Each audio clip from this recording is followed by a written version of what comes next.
Could we remain standing as we pause for this time of prayer? Let us pray.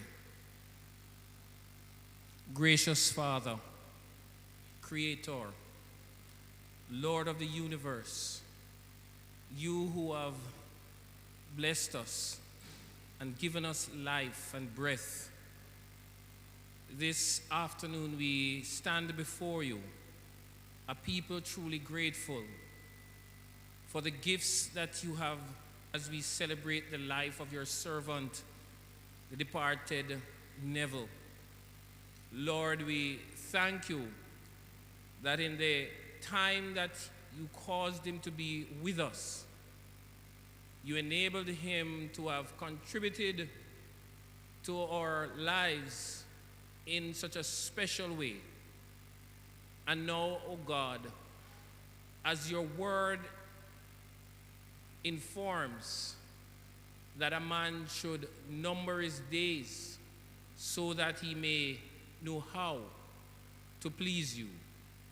And we can say with assurance that your servant Neville did that. And that's why we're gathered this afternoon to celebrate his life and legacy. We thank you for him and for what he has done. So we ask today that you might be with us and that through this event, our own lives might be inspired, and that through this event, we will come to appreciate the gifts you have given to us, and particularly the gift of life, and all the physical, mental, and other prowess that you have invested in us, that we would learn how to use them to glorify you, that our lives too might be meaningful, just as his was. And so we ask that you would give us a good day, a good afternoon, and cause that all that shall be done, all that shall be said, would redound to the benefit of all, but most of all to the glory of your name. We affirm you as the sovereign Lord who rules over our lives. We thank you today for your presence and power. Bless all that will be done now as we commend this time to you, and we ask all this through Jesus Christ our Lord. We say, Amen.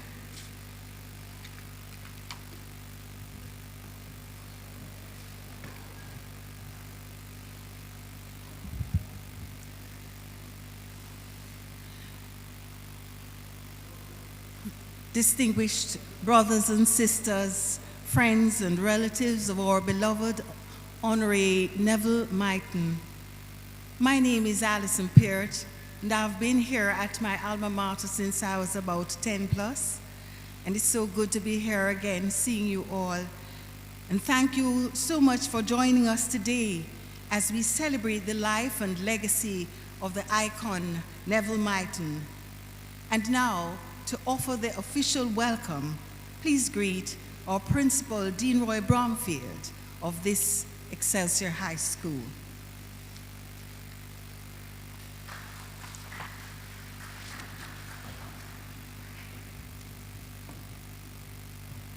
Thank you very much, Mrs. Spirit.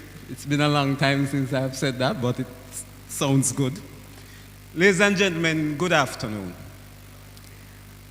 It is with distinct pleasure, even though we're still missing him, that I think we have the opportunity to meet here this afternoon for this purpose of celebrating the life and the achievements of Neville Myton. I want to acknowledge Mrs. Paulette Myton.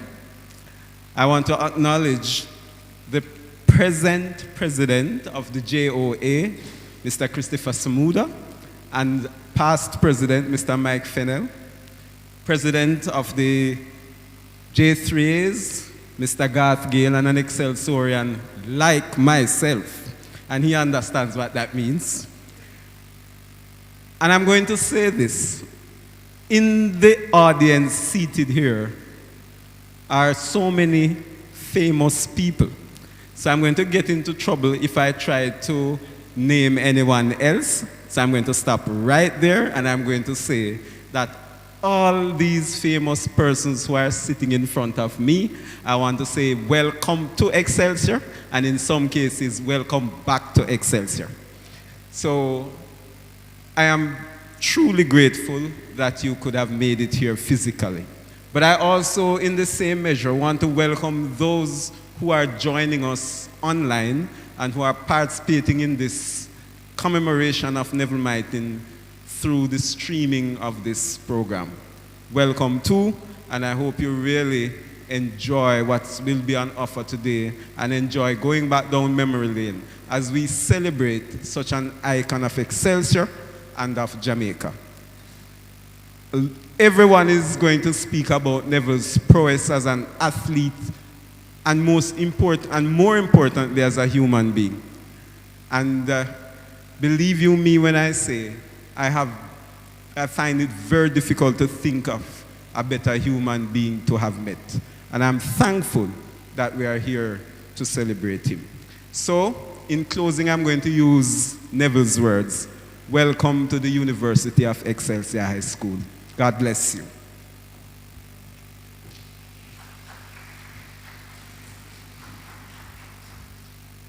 Thank you, Principal Bromfield. And this lady, she is the organizer and main force behind today's event. To offer her own special greetings, please welcome the widow of Neville Myton, Mrs. Paulette Myton. Please make her welcome, everyone.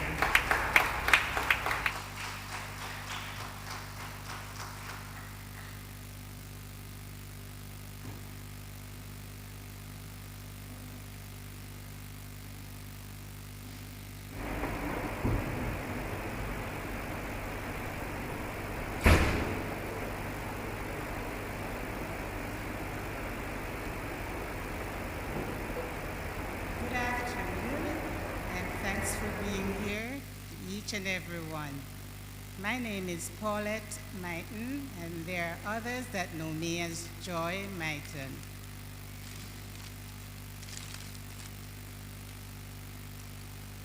To all fathers here today, a special welcome and a special thank you. And that's for fathers, stepfathers, grandfathers, and mentors. This would not be so if Neville was not the type of person that he was. I know he is joyful looking at every one of you here today. And on that, I welcome one and all.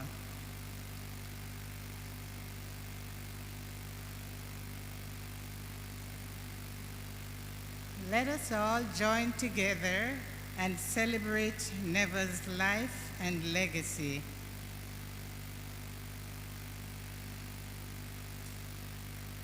He is the same person at home as we all meet on the streets, at the stadium, and wherever we go. He's always smiling, and the only time that he really gets, I would say, upset or sad or whatever, it's when his road race funding is not going well. Otherwise, he is the same Neville that most of us know. I just want to thank you all. Thanks for the effort that you've made on a special day like today when everyone or most would love to be at home.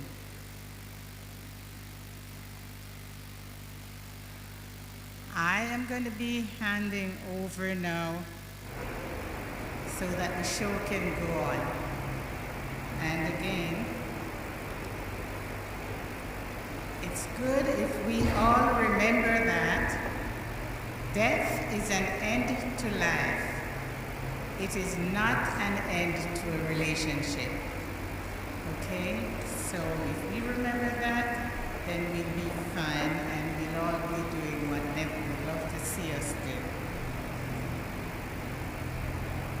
Thanks to the people, all those of Excelsior, which Neville, as the principal states, This is Neville's first university. He calls it the University of Excelsior at Antrim, wherever Antrim is. That way or this way, I'm not sure. But that's his name for his school, and for where he was born, it is the city of Old Harbour Bay.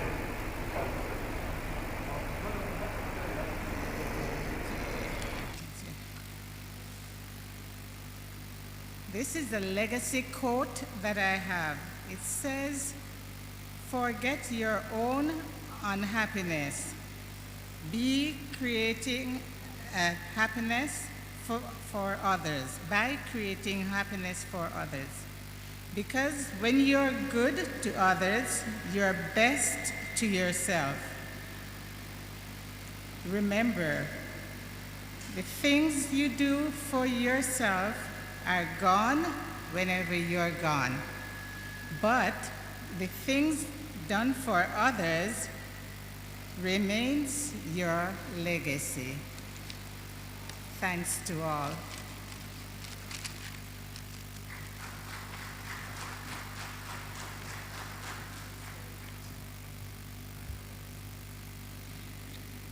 Thank you, Mrs. Paulette Myton, widow of the great Neville Myton. At this time, we're supposed to be treated to, I'm aware, I'm seeing Mr. Fraser, and it gives me great pleasure now to invite on stage to offer musical tribute. Here is, okay, all right. I'm not supposed to introduce him just yet. It is such a pleasure seeing you all. May I ask the Excelsiorians, I know you all are honorary Excelsiorians, but may I ask the Excelsiorians in the audience to stand, please?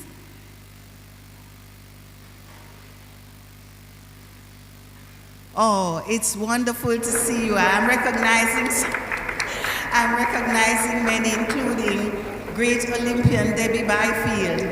I can remember, I used to run at Black River Primary School, from which I won a government scholarship to the great Excelsior High School to meet with the great Wesley Powell. And I thought, I could run because I ran at primary school. Well, I met upon some people, you see, they used to call some of them Mini Ha-Ha. You know who Mini Ha-Ha is? Yes.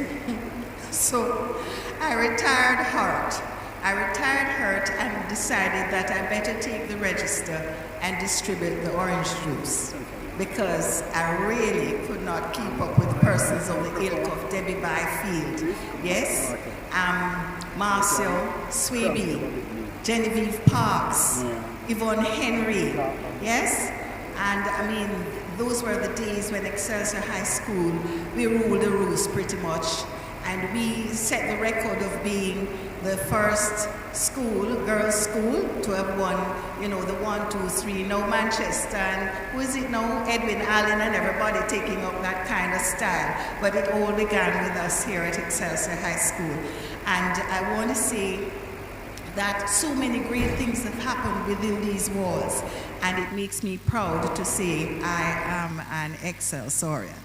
But I don't want the other honorary Excelsiorians to get so green, So I'm going to stop at that point. Are we ready with Mr. Fraser? No? Well, let's continue today's event, which will put Neville Myton's life and legacy in context, so we all can see just how much of an influence he was on Jamaica and Jamaican sports. Already Mrs. Myton has touched on some of these aspects, but throughout this event, we will be looking at his early life in Old Harbour Bay, his high school years at Excelsior, his Olympic performances, his collegiate years in California, and his expansive involvement in mentorship and outreach after retiring from the track. So, if we're ready, could we have a look at some video tributes which will encapsulate Neville's formative years in Old Harbour Bay? Are we ready?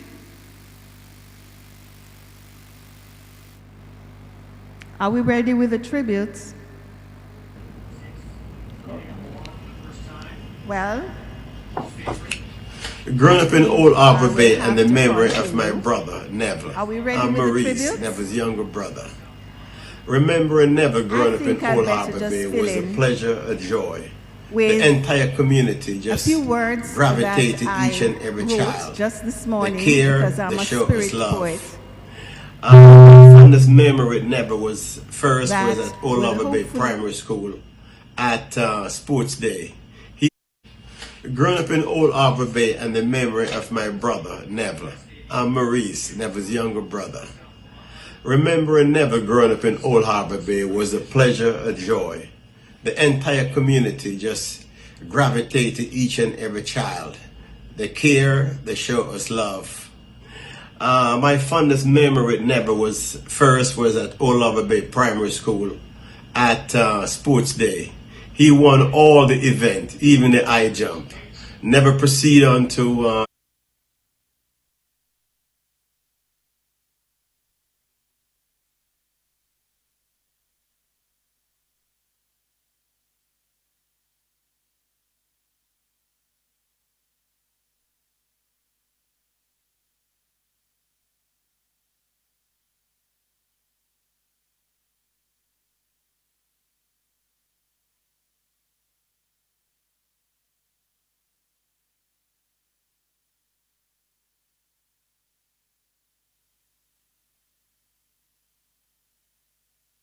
my brother, Neville. I'm Maurice.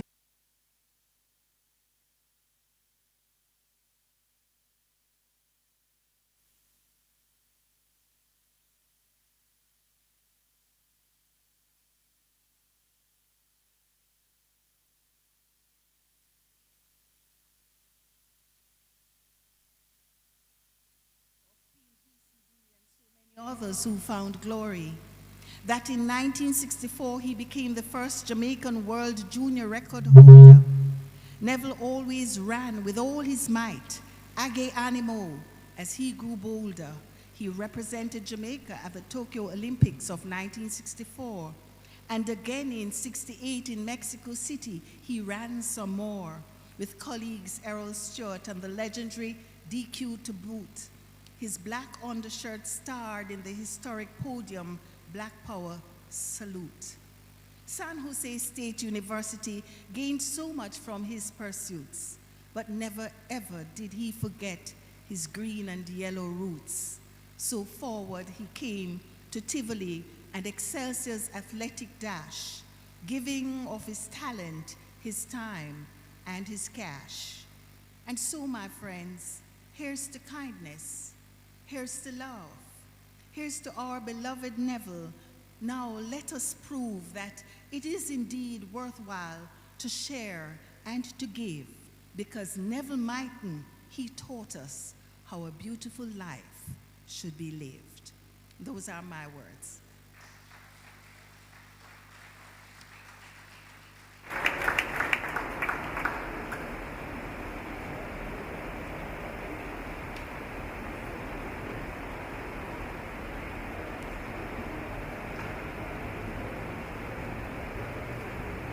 Just a minute as we sort out the video.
Volumes to the kind of person he was, always giving,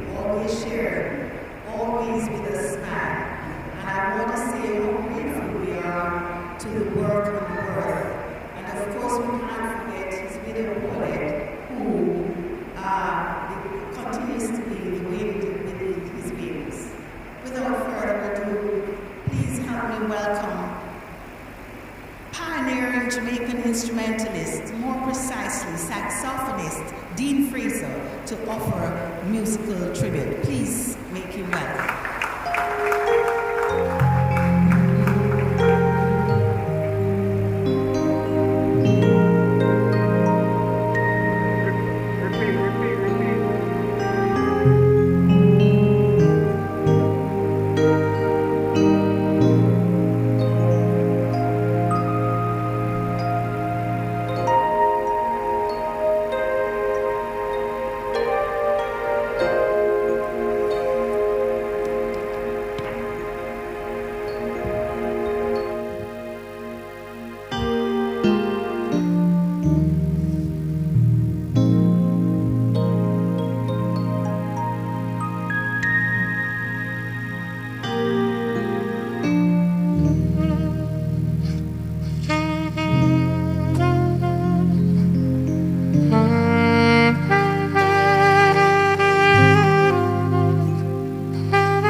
accompanied by Chris MacDonald on keyboards.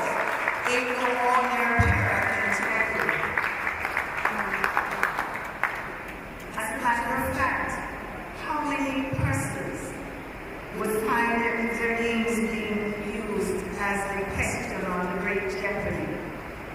Mr. Dean Fraser, Robin Boggs, the ordinary Jamaican, Jackie Chris MacDonald. Because, you know, I believe in you and me to make each other happy. Count on me. Fabulous. Thank you. You know, may I ask all members of the Myton family if you can stand and be acknowledged? Mrs. Myton? Is there anybody else with you? Come on, please. There has to be.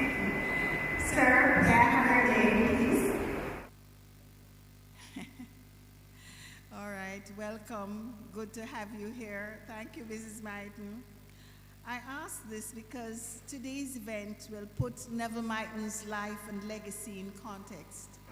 So we all can see just how much of an influence it was on Jamaica and Jamaican sport. Already Mrs. Myton, she touched on some of these aspects. But throughout this event, as we continue, we'll be looking at his early life in Old Harbour Bay.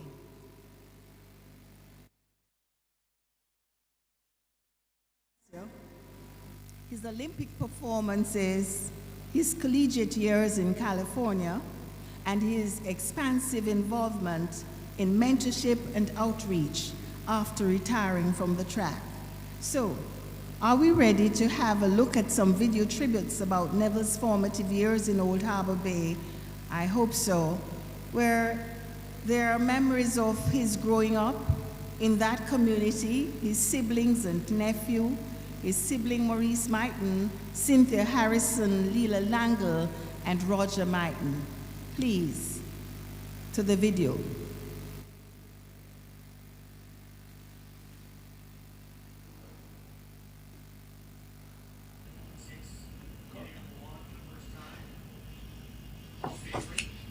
Growing up in Old Harbour Bay and the memory of my brother, Neville.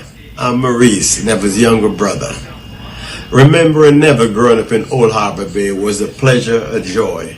The entire community just gravitated each and every child. They care, they show us love. My fondest memory with Neville was at Old Harbour Bay Primary School at Sports Day. He won all the event, even the high jump. Never proceed on to Excelsior High School and dominate the 880 yards and a mile at Boys Champ. Before Neville, his older brother Closet did the same thing in 1958 at Savannah Park for San Diego High School. Yes, he won the 880 yards and never came along and broke his record. Moving forward,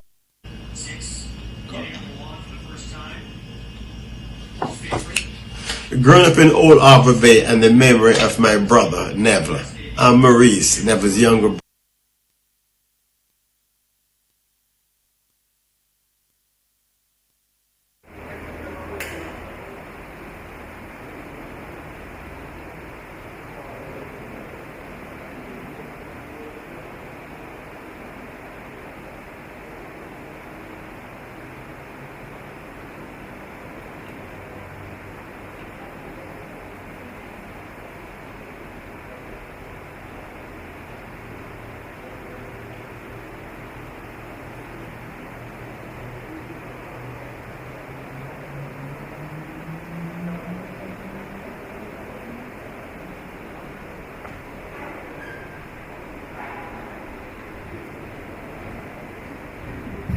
ladies and gentlemen, our apologies for the technical difficulties again with the video.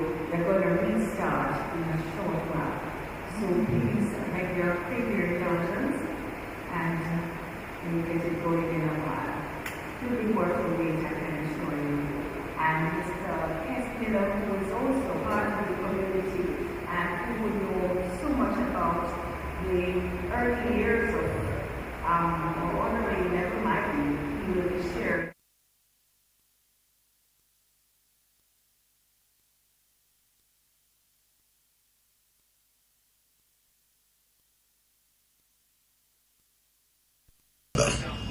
Remembering Neville growing up in Old Harbour Bay was a pleasure, a joy.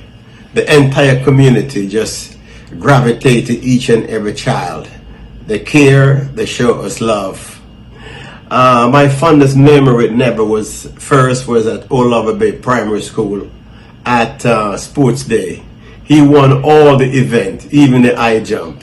Never proceed on to Excelsior High School and dominate the 880 yards and a mile at Boys Champ. Before Neville, his older brother Clausy did the same thing in 1958 at Savannah Park for San Diego High School. Yes, he won the 880 yards and never came along and broke his record. Moving forward to 1964, Carreras International Track Meet. I was fortunate to represent Jamaica and be in the race. Before the race started, Neville and I get together. He pointed out what he wanted to be done in that particular event. He asked me to set the pace of 52 seconds. I run 51.5. Today, as we know it, the rest is history. Neville ended up running 147.2, which was a junior world record, still stand today, over 50 years. My brother is no longer here with us. His memory, the love, the joy, the each and every day, daily conversation was just a blessing. You're truly missed and you'll be forever missed. We love you, we care about you, and we hope your records stand forever. Ladies and gentlemen, a pleasant good afternoon. Today marks 1 year and 1 month since the circle has been broken for us, Neville's siblings. Time heals, but the opening remains. There will always be that gap. But we give God thanks for a life well lived.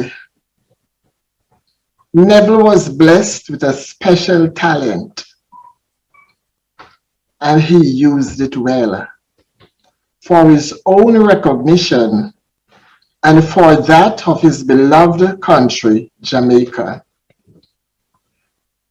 But most importantly, he used his blessings to bless others. So many young persons have attained world status because of Neville's intervention. He recognized their talents and worked with them to achieve their full potential, free of cost. He was well remunerated. Self-satisfaction. He believed in sharing and giving. My hope and message to those whom he helped: you can perpetuate Neville's memory by doing for others what Neville did for you. His life was a life well lived, well loved, and will always be remembered. Rest in peace, my brother. It has been a year since our beloved brother have passed. I am reminded that he's in a better place. He's with Jesus. We'll always cherish and treasure his accomplishments, the many lives he has touched over the years, and the precious moments we have shared together as a family. Even though our brother is no longer with us, he's not forgotten. Thank you, Miss V.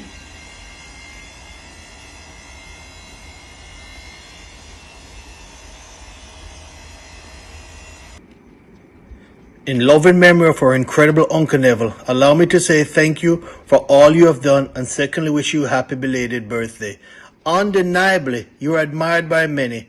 However, without question, you're indeed a tremendous inspiration for all, and most certainly for all your nephews. Each of us wanted to emulate you and loved any comparison or association we would receive.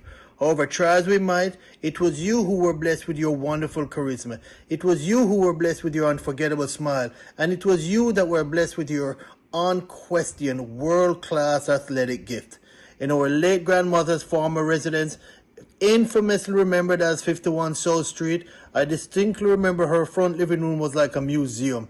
There were trophy cases, which were filled with memorabilia, medals, awards, written accolades, as well as numerous pictures all over her walls. Growing up, I embraced every opportunity to be around every conversation and inspirational story of you, Uncle Neville.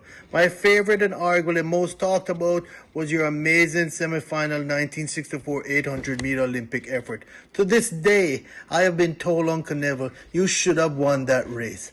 But you made your move too soon and was apparently caught by amongst more experienced pros. However, for those who witnessed it or watched it, I'm forever envious as I wasn't able to participate in what I most likely anticipate were other insane celebrations and possibly beating of zinc feints. Uncle Neville, massive respect. You did amazingly well. Thank you for being a mentor to so many. Thank you for being so kind and loving. Thank you for representing Old Harbour Bay. Thank you for being an inspiration. And thank you for all the wonderful memories. Big up yourself.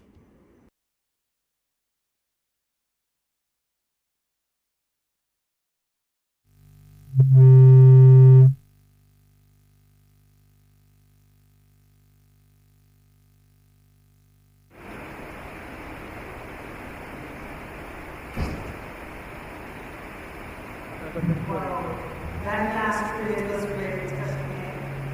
A round of applause for the memories as captured by the Myton family. As I brought up and said, each of us wanted to emulate you. Trophy cases filled with medals and trophies, your kind and loving ways. And that truly speaks to manly honor, never mind. A round of applause for the family. Really, really for the step. Now, Neville's love of Excelsior never faded with the years. In fact, he was the one who invited a group of well-established former athletes to assist the school in re-establishing the track and field program following so many years of dormancy. This group, the capital DASH Athletics Group, has led a tremendous turnaround in Excelsior's track and field fortunes. Among its founding members, we have Mr. Desmond Shakespeare, two pioneers who attended school with Neville, and Mr. Garth Case. Please welcome them both. Are they here? To tell us, to share with us those fabulous years when we ruled the roost, except for one little niggling problem.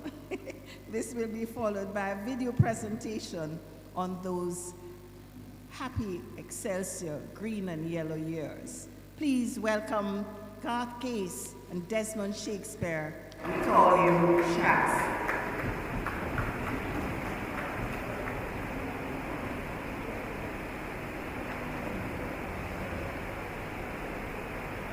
Ladies and gentlemen, greetings. Excelsiorians too. Check one.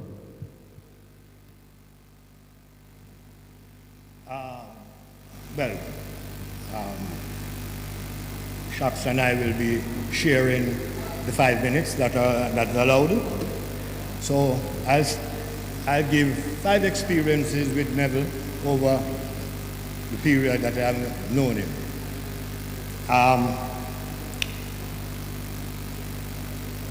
In 1963, a 17-year-old guy came to Excelsior, enrolled in Excelsior.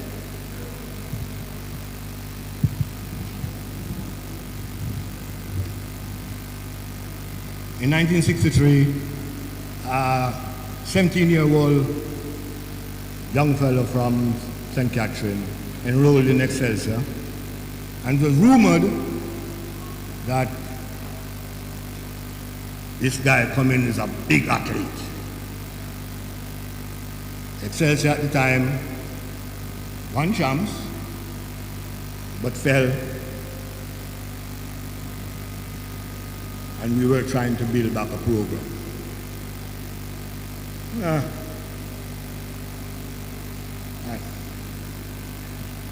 I have never seen a man train so hard. And he's never tired. Never would train, never would do extra. He called it the brata. And on his way home, Neville would give his bag to Jerry, which is Maurice, his brother, depart the bus, and run from Old Harbour Road home. That's after training at Excelsior.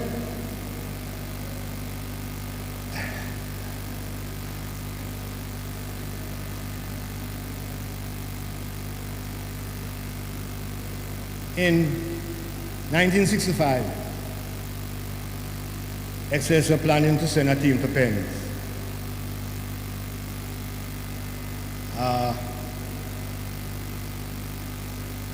The team was picked.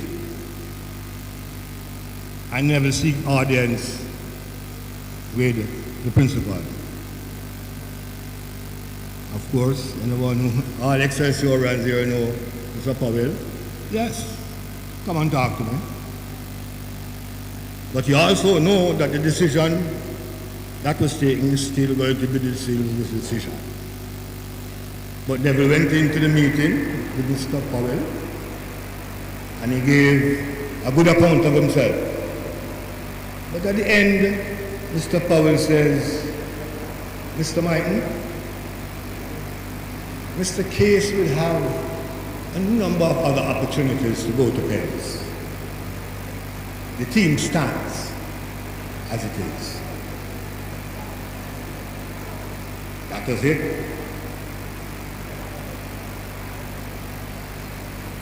In 1972, first year in college,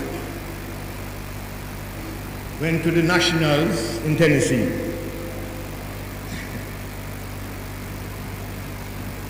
Booked into the hotel, went to eat dinner.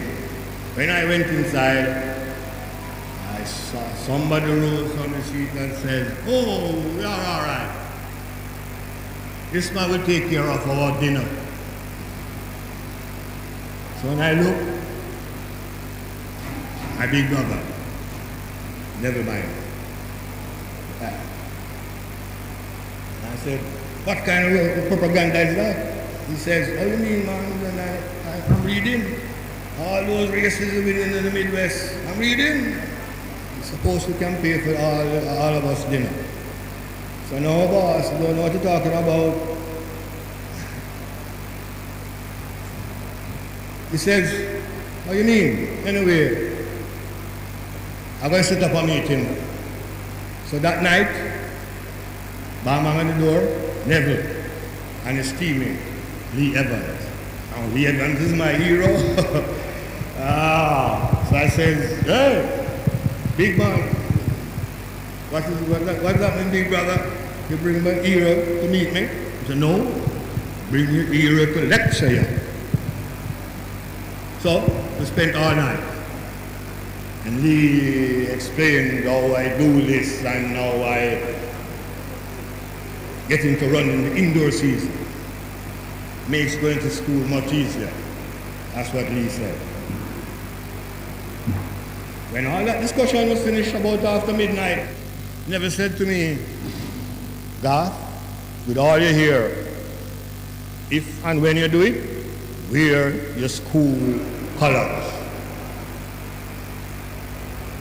Never mean anything to me at the time, but followed my instructions and following year went to Catholic school meet in DC. Started there. Went a couple more, and then one day the coach says to me, Garth, the athletic director would like to speak to you. Immediately I know what was the problem. Went to sleep, sat down in the meeting, and heard everybody, they are responsible for me. The insurance is not on those meets that I'm going to, and there's a lot of things. But at the end, the athletic director took up the folder in front of him, passed the folder around, and in that folder was about 6 or 7 meets that I ran. And he said to them, he's going to continue because we can't pay for those advertising. Look, Nebraska, I'm running in the school colors. And I looked and I said, big brother, don't save me again. Came back home. Neville said to me, Garth, wanted to run for the J3. I said, no, Neville, not really interested in that. He said, yes, man. You must have a voice inside of it, man. You come home, let us sleep. So let me sleep on it, Neville. Neville said, I go and work when you sleep. Decided, so I started to call people. And then when somebody broke and says, God, what do you mean you're testing it? Never have you on the slate already, never talk to this and talk to that, and we met in the meeting and you're on the slate. So boy, that's news to me. Of course, that's slate one.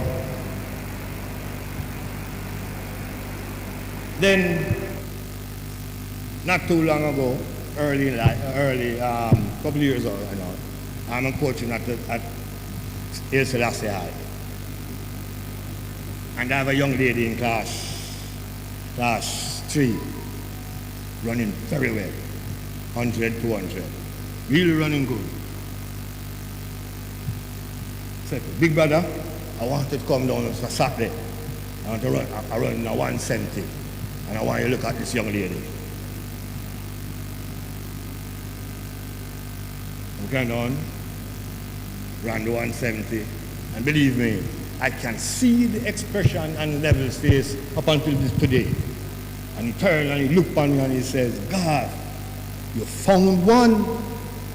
Man, she look good.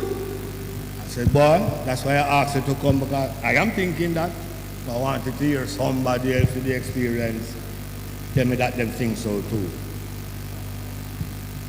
But as true as Neville spoke to her, gave her encouragement, and the following Saturday, Neville was there with gifts, pair of spikes, pair of flats, and some outdated uniform.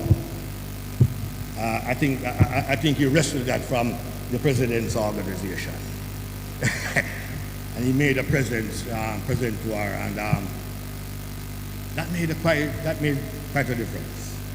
That made quite a difference. You know, so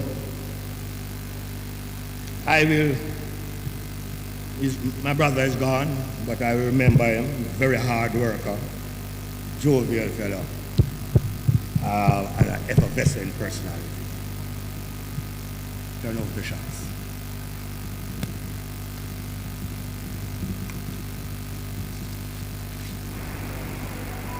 Good afternoon, all.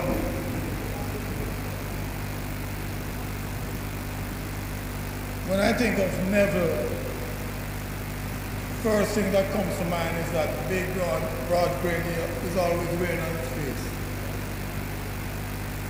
Pardon me. Never a frown, always a big smile. As God said, Neville came to Excelsior in September '63. We had won boys champs in 1960. And 2 years later, we came dead last with 0 points. So we went from champions to minnows in 2 years. Neville came and changed all that. He had this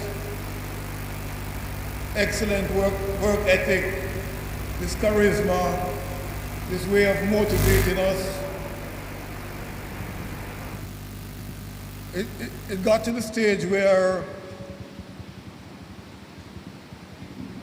not only students, but some staff members would come out to the field just to watch Neville train. That's how great an athlete he was. And so I and God were members of that 1962 team that crashed at champs. I gave up the sport thereafter. I think God had an injury, so he didn't compete for a year or two. But I was always out of the field watching the athletes train because I love the sport. And of course, when Neville came to Excelsior, there was more motivation to be out there. And one afternoon I was there watching, I think it was a Friday, and on Fridays we'd have what we call weekly meets, inter-squad meets. Because we didn't have all these development meets back then. In fact, Sports Day and Champs were the two biggest meets in high school then. So I was there this afternoon and I was watching some boys running 100. I turned to a friend and said, "And boy, I can't run, man. We can beat them." Lo and behold, Neville overheard me. So, he just sauntered over, looked at me and said, "If you can beat them, why you're not out here?" And I just said, "I don't have a pair of spikes," which I thought I'd just get rid of him, but Neville doesn't go away that easily. He had just returned from the Olympics a couple of months before, so he just got in his bag, took out a pair of spikes and said, "Here, go and run." Fortunately, I beat the youngsters. He came over to me thereafter, put his arm around my shoulder and said, "You have to come out and train with me." No, that's an impossible task. I knew of no high school athlete that could train with Neville. But I tried my best. And then one afternoon he looked at me and he said, "You can make the finals in the 200 at Champs, I was in class 2, by the way. He said, "You can make the class 2 finals, Of course, I didn't believe him. I just kept saying to myself, here he goes again, trying to get me to do the impossible. A couple of weeks later at Sports Day, surprised myself and won the event. And that's when I started believing. I went to Champs, made the finals, came fourth, very proud of myself. My whole community was proud of me. The following year, I decided that I was going to take the sport seriously. I was doing fairly well in school, figured I'd dedicate myself to the sport because I loved it. Give Neville's a lead. To my surprise, my teammates nominated me to be captain. In other words, I was now being nominated to take over the position that Neville had. That kind of scared me, to the point where I told him no, I didn't want it.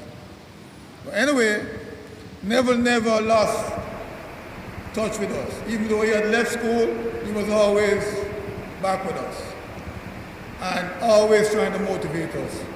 I recall one year at Champs, I had just completed my heat, and one of our main rivals was running his heat. And Neville called me over and he said, as the athlete was, running down the home stretch, Neville looked at me and said, "Boy, I can't beat you, man. Look at him foot short." That was Neville. He's always finding something to say to you, to motivate you. I remember once he said to me, "Sharks, you see when you go up on the track, you're not no friend, None of them are your friend. After you beat them, you and them a friend again. He just had a lot of things to say to you that would just pump you up. Some years after we left school, he and I were speaking, and he said to me, he said, Shacks, I have a lot to thank you for, you know. And I said, what have I done? To my surprise, he looked at me and he said, when I came to Excelsior, and I saw how you approach your schoolwork, I decided I was going to dedicate myself to my schoolwork, and that is what got me through. No, I was really surprised that I had an influence on this great man. All I could say to him, I said, Neville, remember what you did for me. When I had quit the sport, you encouraged me to come back. When I had no belief in myself, you motivated me. And now, I ended up gaining an athletic scholarship to Howard University, earning a degree in engineering. And now, I'm the double inductee into the Howard University Sports Hall of Fame. All because of Neville Fitzgerald Myton. So all I can say to my brother, walk good until we meet again. One love.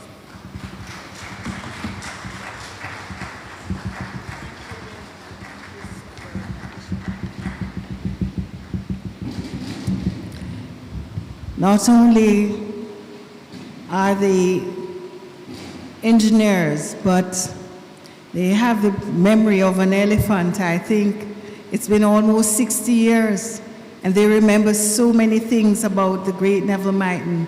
Please give them a round of applause. Desmond Shakespeare, Garth Case, thank you so very much. And here they have returned to dash Excelsior back to the top. And don't ask if we're not doing that, with the help, of course, of my past student and Mr. David Riley there. We can't leave him out of the picture at all. Excellent. Could you please stand, Mr. Riley? I know you don't like it, you know, but you have to stand up. I actually taught him, you see. So it is with pride that I look at him and see how well he has taken his place in this field of sport, with specific reference to what you do, the jumps, everything, fabulous. That's why Excelsior, we talk about top 10, we talk about top 5, we're going to talk about the first now, right? Yes. You know, there was a time when they won, there's another school there, you know, they call themselves a college, and they used to give us little headaches, but we really don't pay it much. Look at Debbie holding her head. Yes, they won Kingston College, but you know, there's one, look at that one around there. I don't even like to call their names, you know, but the one thing I can say about the Kingston College gentlemen is that they love Excelsior ladies. You know how many of them married to our girls? Well, I can't blame them because they're all gentlemen, you know, so they had to find the prettiest girls around. Oh gosh. Well, at this time, this is so full and so rich and so overwhelming. It speaks volumes to the kind of man that Neville Myton was. And at this time, I will invite Dr. Keith Miller to share with us his experiences with the great Neville Myton in his capacity as a community leader in Old Harbour Bay. Yes, sir. Please make him welcome, ladies and gentlemen. Mr. Keith Miller, Dr. Keith Miller, sorry.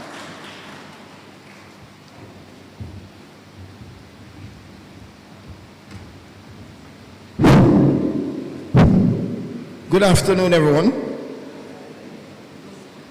Good afternoon. It is indeed a great honor for me to stand in this auditorium, a place I performed sometime in 1973 when I was at St. Jago. There was a function here to install Mr. Edwards as the president of the JTA. and I did share in the contribution. It's good to be here. It's good to be here on a Father's Day to pay tribute to a great father. It's good to be here this Sunday afternoon to share with some of my friends from Old Harbour Bay. I would recognize the Honorable Mr. Justice Martin Gale, who is a cousin of the Neville, Mrs. Yvonne Bernard, who would speak to Neville almost every day until he passed. My friend Frankie Harvey to the rear, we all made sure we did not, could not afford to miss this occasion because we couldn't go to the funeral. So this is our occasion. Paulette, it's good to see you. Really good to see you. I listened to the tributes from Mott and Jeff, the sisters, and it brought me back to the days when I was a little kid in Old Harbour Bay. You know, Shakespeare says, in his words, some were born great, some achieved greatness, and greatness was thrust upon some. Never achieved greatness. And I believe one of the things that motivated Neville, and probably won't share it with you guys, but I will share it. Where the train line separates Old Harbour Bay from Old Harbour, those north of the train line were very condescending, you know, condescending to those on the south of the train line. And they would say from time to time, nothing good no come from Old Harbour Bay except the fish. Never took a vow to prove them wrong. And he did. He did. In Old Harbour Bay, you know, when you think about man like Nelson Mandela, I can't put Neville in that bracket. But for Old Harbour Bay people, for people of Old Harbour Bay, he's the greatest. I remember as a child, when we're going to run, everybody wants to be like Neville. When you're going to jump, everybody wants to be like Neville. Middle distance, want to be like Neville. It is somewhat kind of strange that we would get up early in the mornings and stood by the roadside just to see Neville running to Old Harbour. And we say, wait, he'll soon come back, man, he'll soon come back. Wait to see him come back again. In the evenings, same thing. He motivated us. Neville loved his community. Neville is one of a kind. And I mean it, one of a kind. The love he had for people. You know, sometimes his generosity was often misunderstood. Why? Because some people believe that generosity had something else to do with anything else other than generosity and love. He'll have a warm hug for everybody. He has, you see the one who spoke first? They were the ones who used to train in the morning with him. We call him Jeff. So it was Mott and Jeff. Mott and Jeff. Neville and his brother, Mott and Jeff. And that one was the one who would set the pace, you know, to trick the crowd of runners, you know. He'd take off first, and everybody following him. And Neville just hold his corner till the right time come. You know, when we reached the Olympics, it was a joyous occasion for all of us as youngsters. You know, my parents, my father and Neville's father were very close. You know, Neville's father used to have a rum bar, a little rum bar. And of course, when running time come, everybody got up at the rum bar. They didn't have television, but everybody had the transistor radio at their ears, you know, listening out. It mattered not whether him come first Second hour don't come in none at all. The mere fact that when them say mark, set, bow, he's there with them. Made us proud. Proud. Proud. So, when he went off to college, we didn't hear from him much. But he kept in touch with Marsh. Raphael Marsh, great coach, would be his mentor. When he got back to Jamaica, he decided that he's going to make a difference in Old Harbour Bay. And he started the Old Harbour Bay road race. It's pretty near 30 years now. The only time we have not had it was COVID time last year and the year before.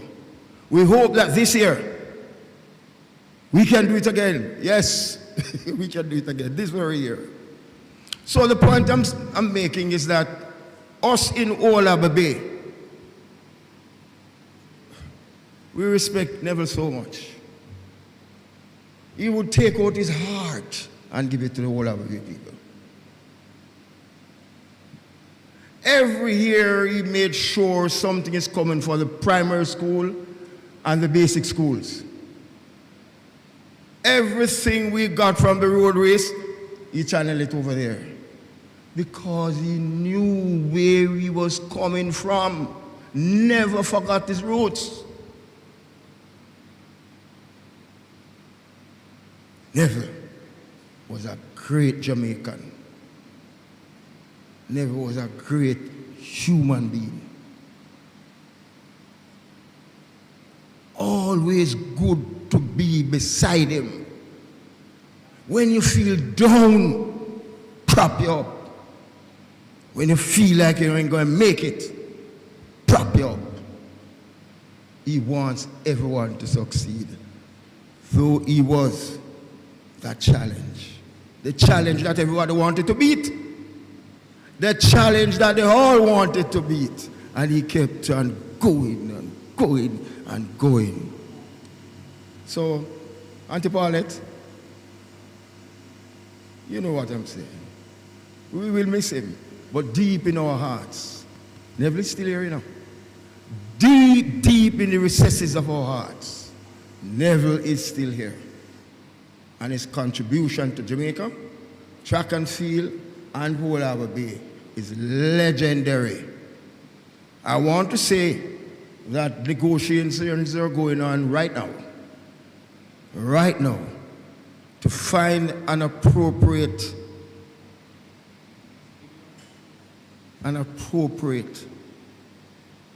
something to name in his honor.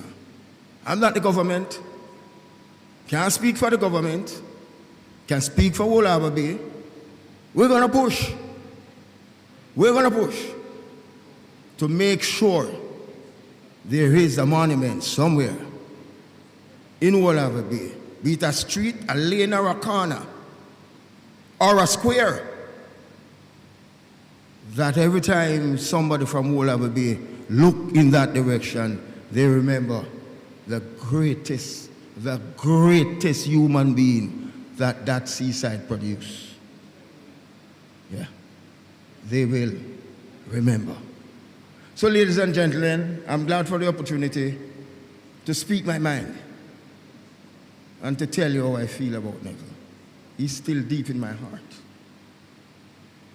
I say to Paulette, we'll hug, we'll cuddle.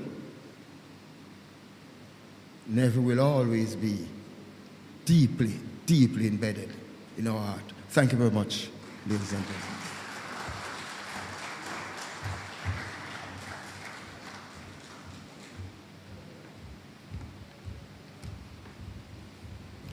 Thank you, Dr. Miller. At this time, we move on to the video by Mr. Tony Carr. I think he was a coach at Excelsior High School. I can't remember. He used to coach the ladies.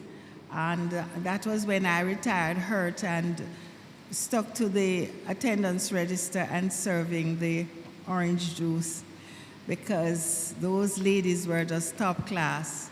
Debbie, you remember Mr. Carr, Tony Carr? Yes. So we'll now turn our eyes to the video presentation by coach of Excelsior High School and teammate for Neville Myton, Mr. Tony Carr. After introduction to the principal, Mr. Powell, I became the track coach and started in October of 1963. In 1964 and in 1965, Neville won both the 880 and 1 mile, unchallenged. He became the first Jamaican high school athlete to run under 1 minute 50 seconds for the half mile when he ran 1:49.4 seconds in 1964. Neville represented Jamaica at the 1964 Tokyo Olympics. He also ran 1:46.5 in the 800, breaking the world junior record, which stood for 12 years and is still Jamaica's national junior record. That was the first time in that race I saw Neville losing a race in Jamaica to two world greats, Morgan Grath of the United States and our own Olympian George Carr. In 1965, he became the first high school athlete to win an individual championships of America, winning the high school 1 mile race at the Penn Relays, all as a student of Excelsior High School. And I was very, very proud to be part of that fantastic journey. By the way, on my cell phone is Neville's cell phone number, and I just don't know how to delete it.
The silence is in quiet, and it feels like it's getting hard to breathe.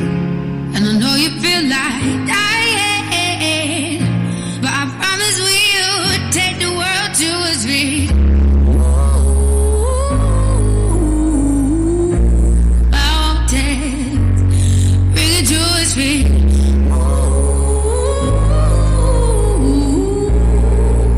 Mountains, and I'll rise like the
of the ache. I will rise 1,000 times again, and we'll rise up, like the waves will rise up, in spite of the ache, we'll rise up, and we'll do it 1,000 times again.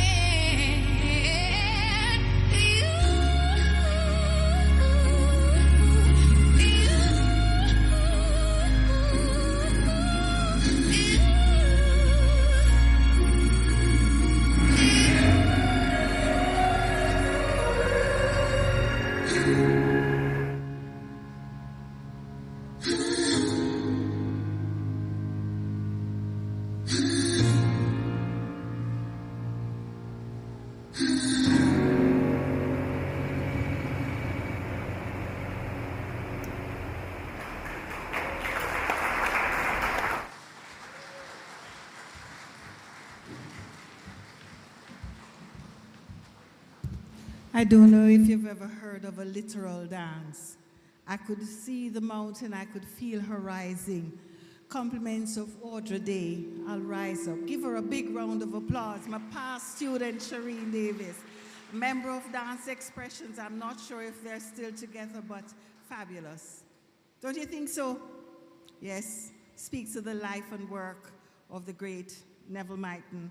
And at this time, you know, among the very first items that were agreed on for this event, a special video tribute produced by the great Curtis Mary and his team. You don't know me, sir, I know about you.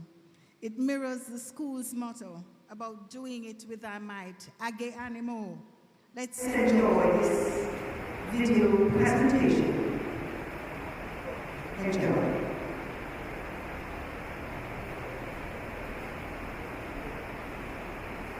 It should be framed and mounted. This Daily Gleaner's article, reflecting the mold of the distinguished student athlete Neville Myton, 18 years old and placing third in the 880 yards in the 1964 Carreras Invitational Meet, in a national junior record of 1 minute 47.2.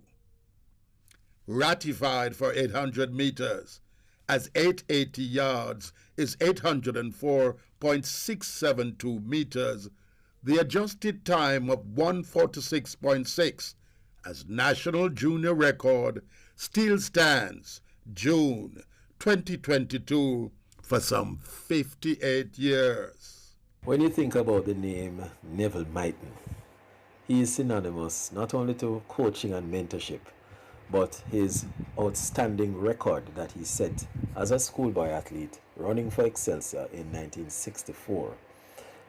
Age animo, that's the school's motto, and it means do it with thy might. How fitting, and what finer person than to set records than a man who has might in his name, Neville Myton.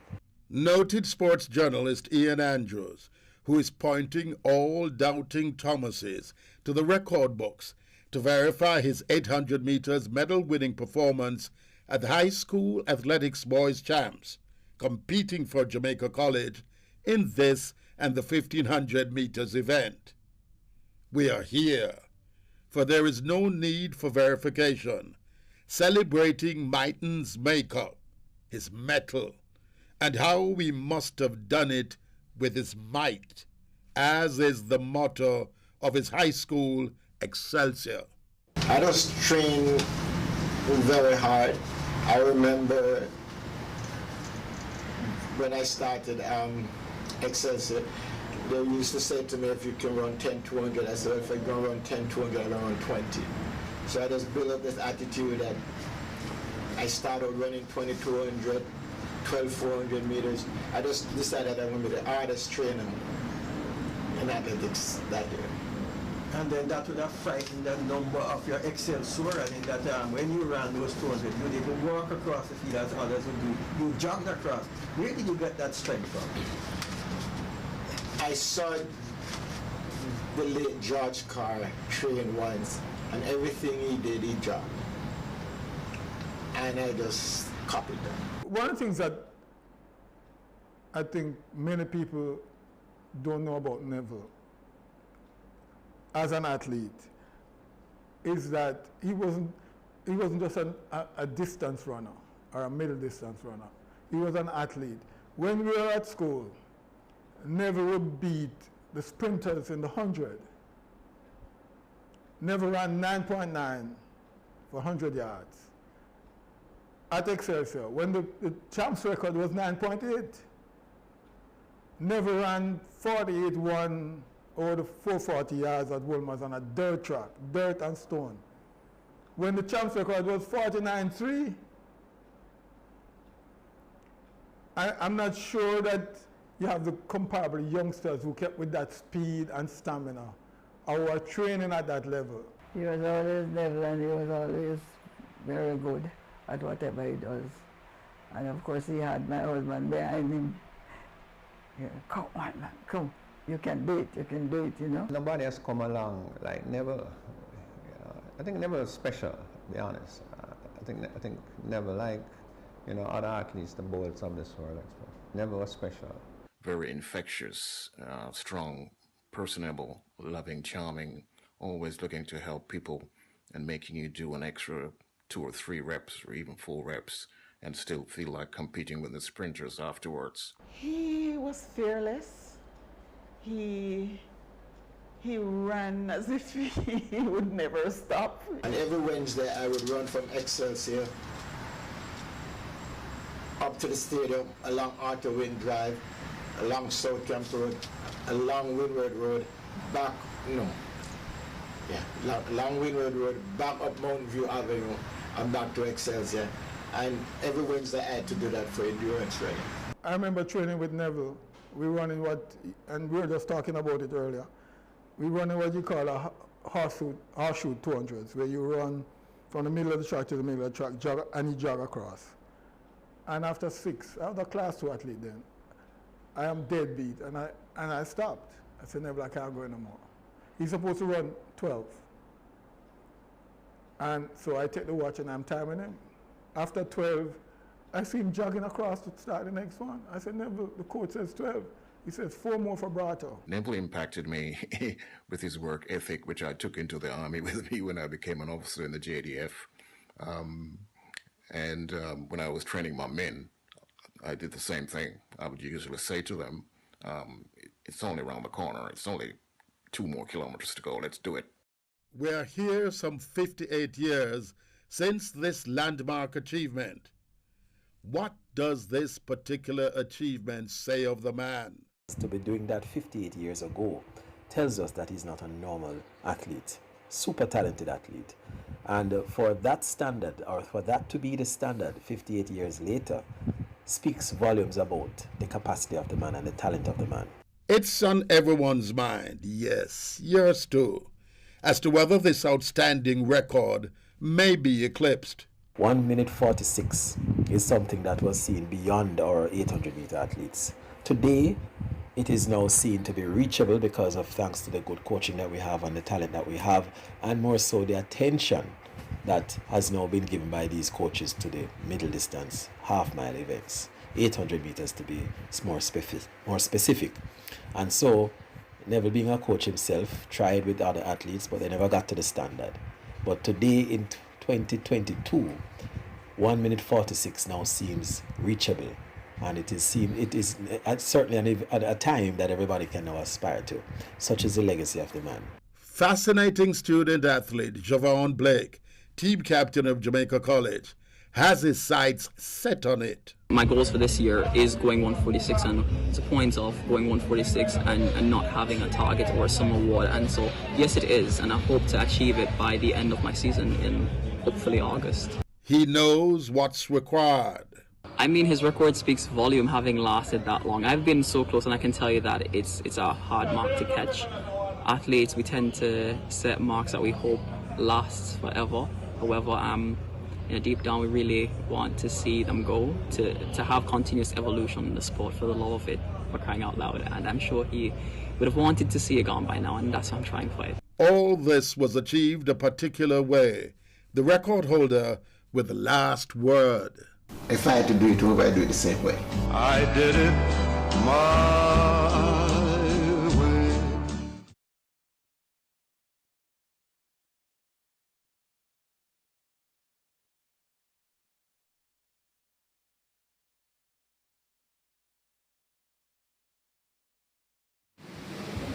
The Jamaica Athletics Administrative Association remains an integral aspect and contributor to the athletic program of the nation. Mr. Garth Gale, no stranger to Excelsior High School and to the community college, he will now offer greetings on behalf of the association. Please make him welcome, ladies and gentlemen, Mr. Gale.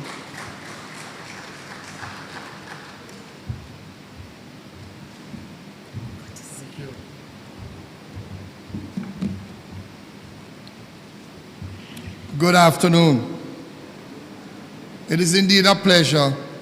As I stand here, I would remember quite a lot of orientations that we would have every year as the sports director of the community college. I had the pleasure of being with the Excelsior family for over 17 years, and I did enjoy all those wonderful 17 years. But once again, good afternoon, good evening, rather. Good afternoon, ladies and gentlemen. Mrs. Paulette Myton and other members of the Myton family, members of the Jamaica track and field community, and I see so many Garth and others. Ladies and gentlemen, and oh, could I, before I even say another word, not wish all happy Father's Day. So on behalf of the J3s, I do extend deep condolences to Neville's immediate family, his wife Paulette, 4 children, grandchildren. Sympathies also to the many athletes he fathered and nurtured, especially Veronica Campbell Brown, Simone Facey, the track and field community in Jamaica. Neville loved everyone, and it was never a problem for Neville. I would remember the days when Neville and I were members of the executive of the J3As. One of the things I remember fondly of him, he would always say, Jensek, you just don't outfit some teams. I know you have some kit up, some more gear. I need some spikes and I need some shoes. And I never doubted why I never needed them, because there was always an athlete in his mind that he had to take care of. And so I happily opened the store and assisted him. Indeed, his commitment to track and field was lifelong, having involved in many varying ways in his adult life. He was a coach, he was a scout, he was a mentor, he was an administrator, he was an organizer, but he also was an official. How many of us would remember the Jamaica track and field event, the J3's Jamaica track and field event? And he also honored his Olympians. He loved his Olympians. They were also another part of the special group of his family. And when I remember and heard Sir Kes speak of the Old Harbour road race, yes, I helped for many years with that road race. And I don't know how he did it, but the first time Paulette, I remember he said to me, you have to come in a Gensec. Then I was a Gensec. He said you had to come in a Gensec and bring your officials with you, because you're going to get, for the first time, fried fish and bun. And I pondered how that tastes. But trust me, you must try it. So Neville always had fried fish and bun for us after the race. We would have heard of his excellent prowess as an high school athlete, and many to whom we knew he ran with. And although we would have not seen him won great medals, for instance, within the top 3 at the world level, Neville stood out in many ways. So in 1964, he represented us in the 880 yards and the mile. And again, we would have seen the video which depicted his excellent performance and his world junior record.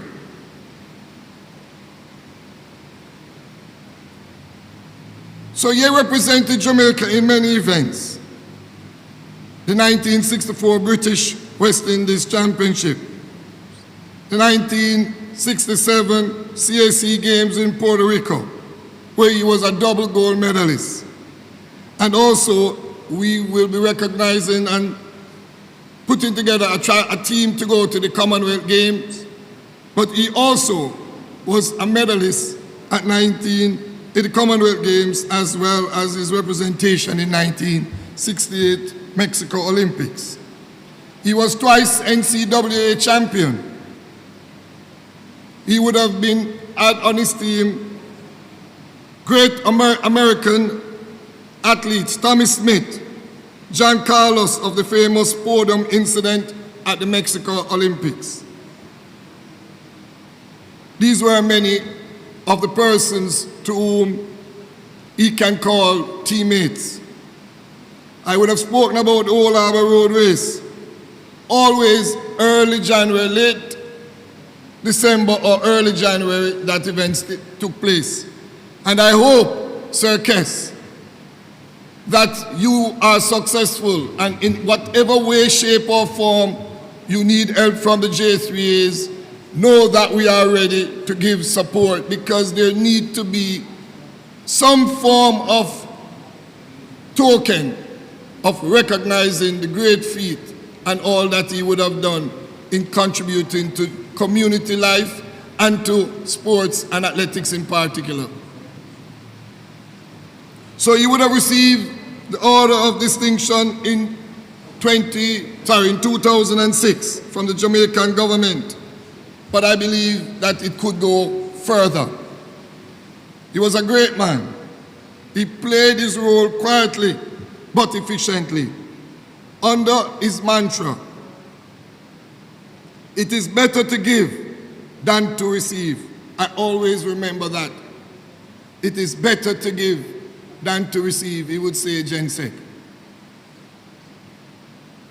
We shall miss him dearly, but we are always very satisfied that he did his best on his earthly pilgrimage.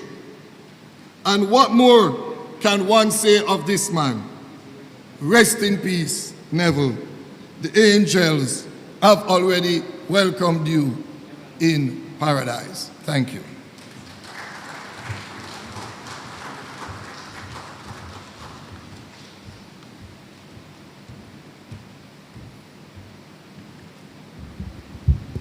Gratitude is a must. Mr. Gale, thank you so very much for so ably representing your organization, Jamaica Athletics Administrative Association. Now, Neville represented Jamaica at both the 1964 Olympic Games in Tokyo and the 68 Games in Mexico City. We should at this time be inviting Dr. Una Morris-Chung and Ms. Vilma Charlton. Are they here? Oh, all right. So, please, ladies and gentlemen, a round of applause for these outstanding ladies who represented our country so very well. Ms. Vilma, I didn't see you, my darling. I'm so sorry. Please, gentlemen, could you escort the ladies up for me? Thank you. I haven't seen Miss Vilma in a long time. Dr. Una Morris Chung and Miss Vilma Charlton, they were on spot to witness the glory.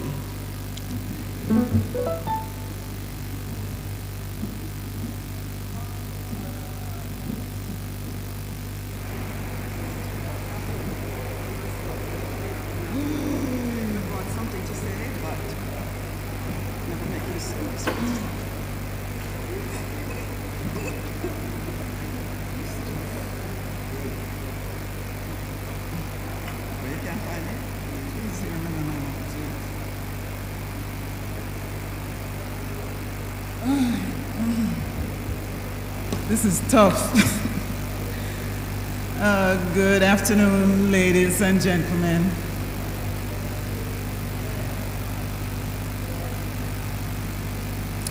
This is a tribute to the late Neville Myton. Neville was a brother, a good friend, but more so a confidant from we were 17 and 16 years old. He was always smiling, and he never or rarely ever got angry, and if it was not for long.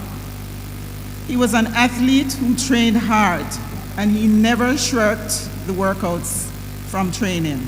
In fact, as you heard before, he would always do something extra. Neville was very grateful to all his coaches, managers, and anyone who had helped him on his journey. And who comes to mind? The late Keith Gardner and the late Karl Marsh.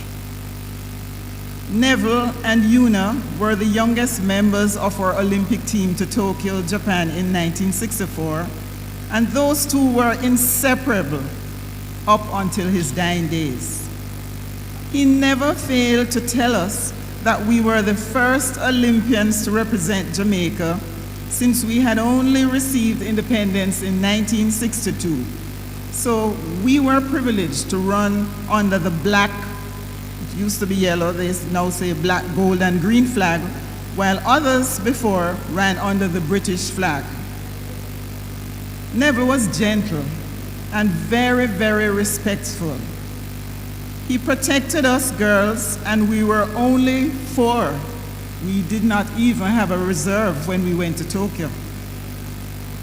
I can remember in 1964, on our way to Tokyo, Japan, we had camps in Canada and in San Jose, California, before going on to the Olympic Games. And how he and some of the senior boys would always be around somewhere in the distance.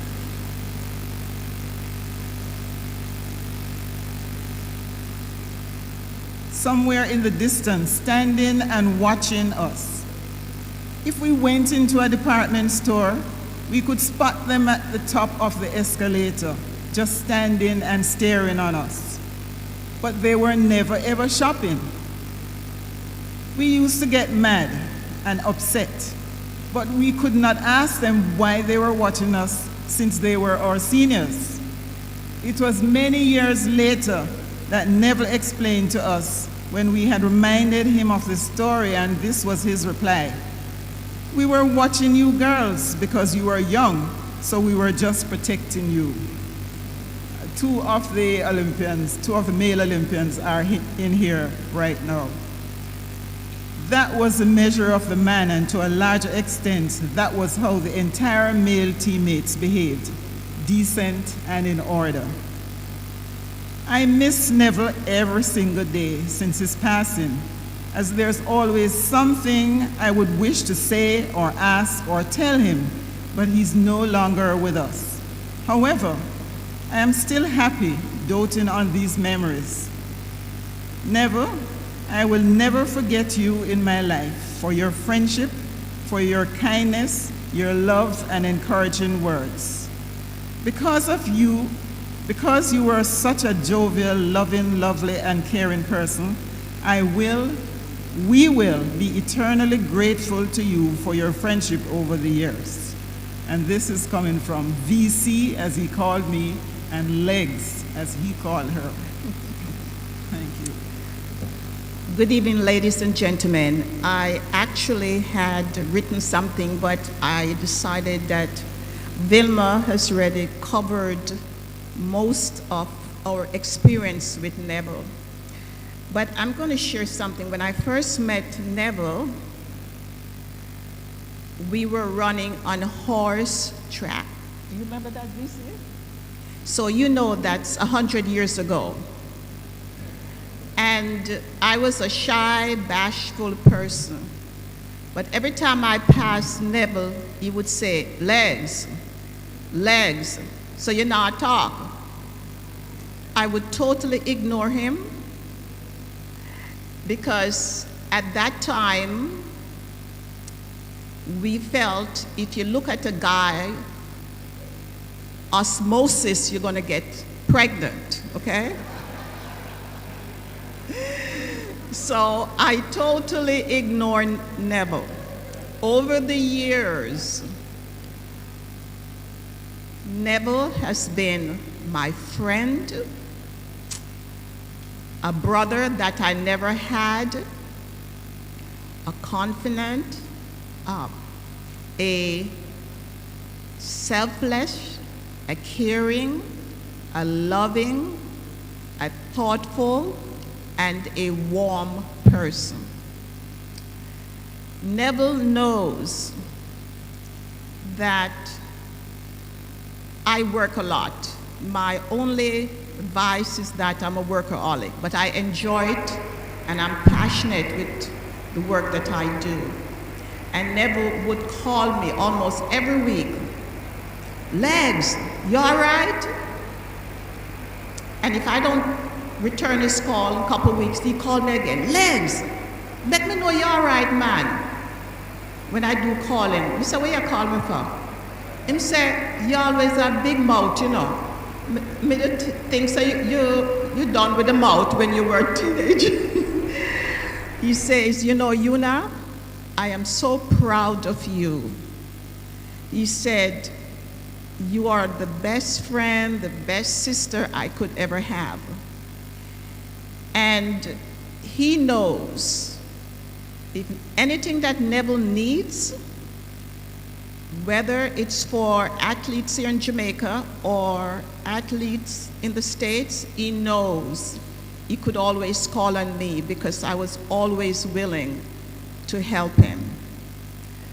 But the most wonderful thing about Neville is his beautiful smile. You can be in Old Harbour and you could see Neville's smile from Kingston. He was just a jovial person. He was just so warm. And you know, the interesting thing is that, you know, me not have any time to watch track and field, but he would call me up, Una, watch NBC, Una, this is happening, Una, this is this. And he always says to me, you know, Una, I said, what? He said, boy, you know, when you were only 17 years old, you came fourth in the Olympics, but guess what? If you never have lane one, you'd have beat them. I said, oh, you know that. Him said lane one was dig up already from the 10,000 race. I never thought of that, but that's how he thinks. And, you know, he never, ever, ever let me forget how successful not only myself, but successful Vilma was. He was a true, loving, and kind person. And you know, it's okay to say you have friends, but the most important thing is the relationship. You choose friends. I choose friends that are for my entire life. Even though, thank God, I've been successful, there are still few friends in my life, and Neville was one of those. And P can tell you, when I call Neville, Neville is lit up. You always tell P, that's legs, that's leg, is that legs who call? But the most important thing about Neville, he's caring and he's always giving. He gives, his wife can tell you, he gives his shirt off his back. And it would be wonderful to realize that Jamaica had a wonderful individual as Neville. And we need to appreciate people like him. In Jamaica, we tend not to appreciate people like Neville. The only time Jamaica tend to appreciate people like Neville is you have to win a gold medal or you have to whatever. They never realize that underneath a lot of the success that Jamaica has acquired was acquired through people like Neville, and it was Mr. Marsh who was his mentor. And so in the end, Neville continued to do exactly how Mr. Marsh treated him. And so in essence, I just want you to know that I was deeply depressed when Neville died. But I realized that Neville is in a better place today. And I know what he would say. Legs, no bad about me, man, me all right. So in essence, what I want to say, thank you for giving me this opportunity to say something wonderful about my friend. And my other wonderful friend, BC, the three of us were inseparable, okay? It was me, Neville, and BC. What? I'd just like to recognize the two other members of that famous team, Dr. Patrick Robinson and Headley, Lindy Headley, for that famous team. Thank you. And of course, Debbie, she could have been up here saying something herself, because 2 days ago she told me how comfortable she was around Neville as a young teenager. And she really did appreciate that.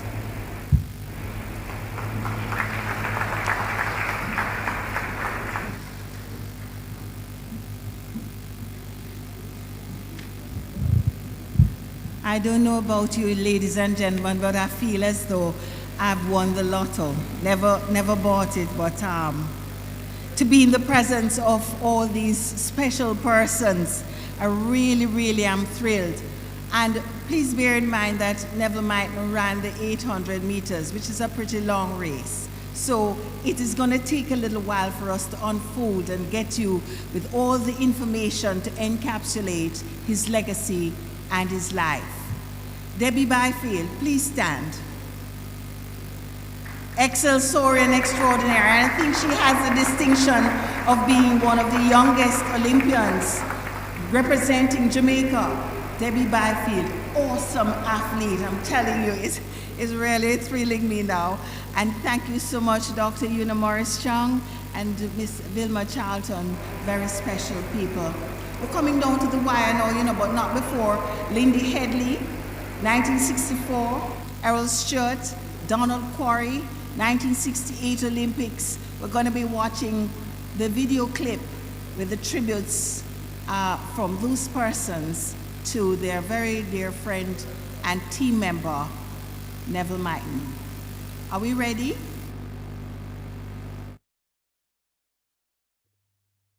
Go ahead. Hi, my name is Lindy Headley, and I was a team member and friend of Neville. I first became aware of Neville when he was an 18-year-old schoolboy who was running in the Carreras Invitational track meet at the National Stadium in 1964. Neville came third in the 880 yards race that night behind Morgan Groth of the United States and George Carr of Jamaica in a time of 1 minute 47.2 seconds, which was a national junior record that is still standing today, 57 years later. As a result of this performance, Neville made the 1964 Olympic team to Tokyo, Japan, and I was fortunate enough to be a part of the sprint team to represent Jamaica.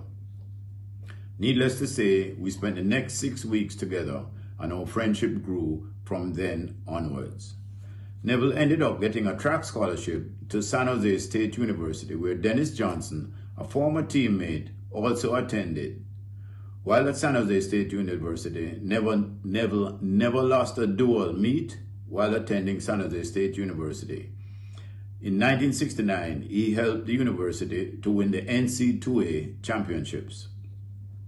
Neville again represented Jamaica in the Commonwealth Games in Kingston in 1966, the Pan American Games in 1966-67 in Edmonton, the Olympic Games in Mexico City in 1968, and the Commonwealth Games in Edinburgh in 1972.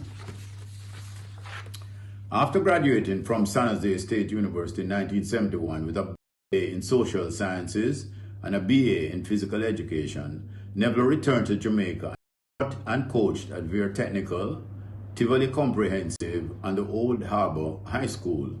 He also served as chairman of the Old Harbour High School. Neville's first successful athlete was Colin Bradford, who made the 200-meter finals in the Montreal Olympics in 1976, along with the eventual winner, Donald Quarry.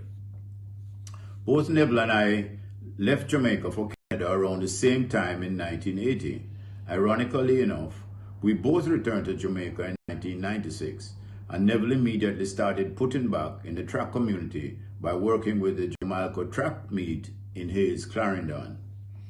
Neville became so entrenched in the development of a number of athletes, primarily females, to ensure that they could make something of themselves through track and field. Two of the most outstanding athletes he mentored were Veronica Campbell-Brown and Simone Facey. Neville's life has always been about sharing and helping others to improve themselves.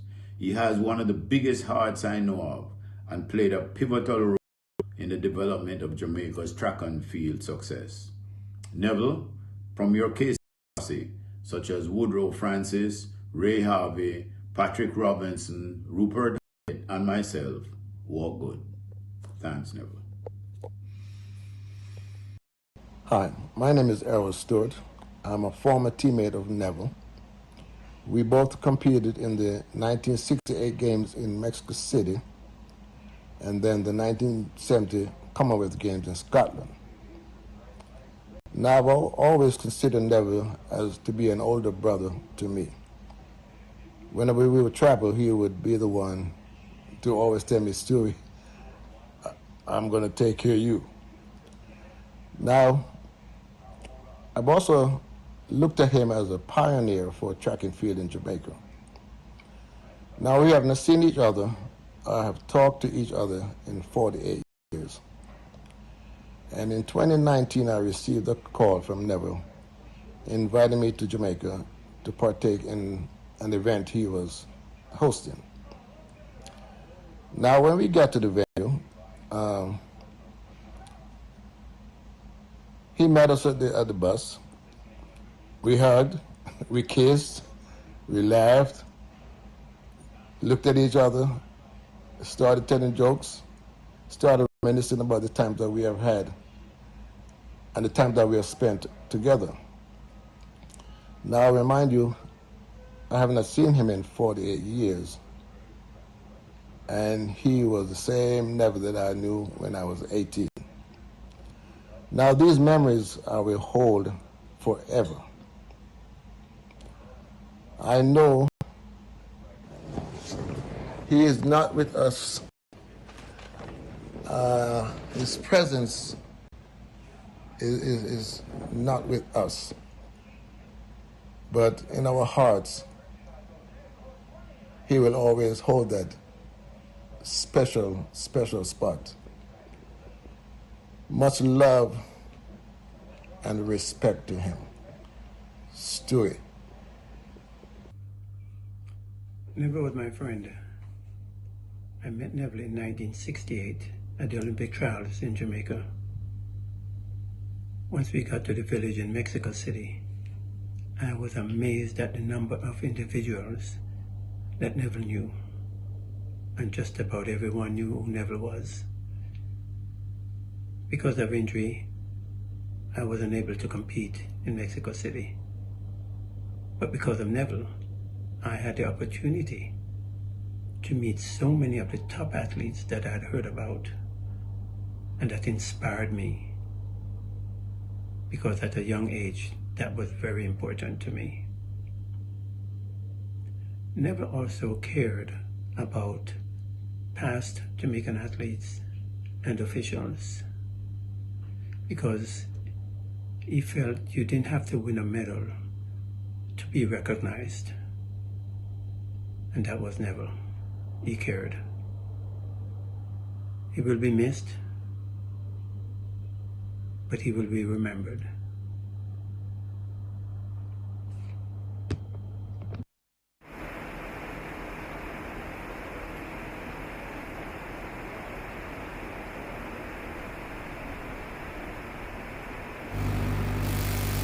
It is only fitting at this time that we hear the songbird of Excelsior High School.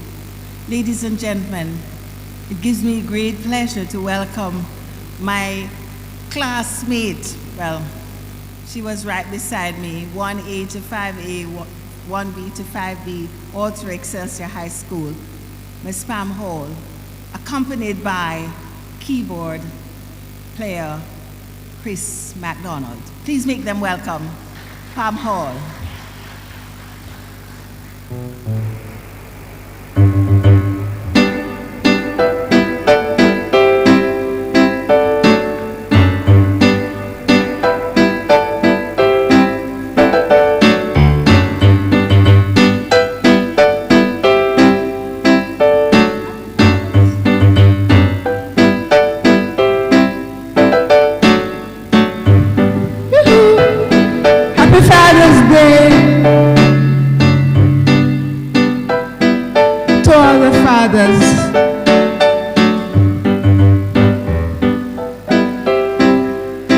Everybody say yeah, yeah, yeah, oh.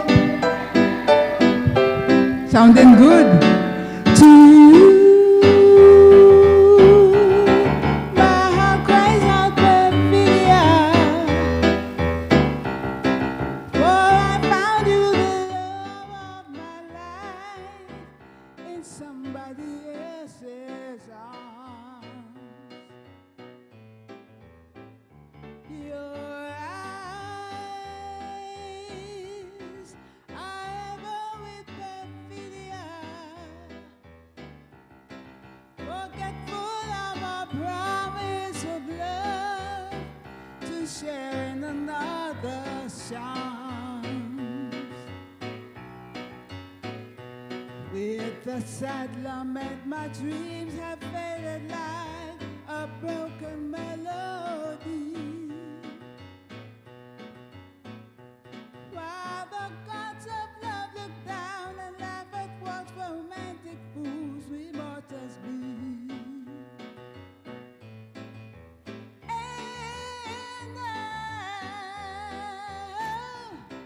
I know my love was not for you,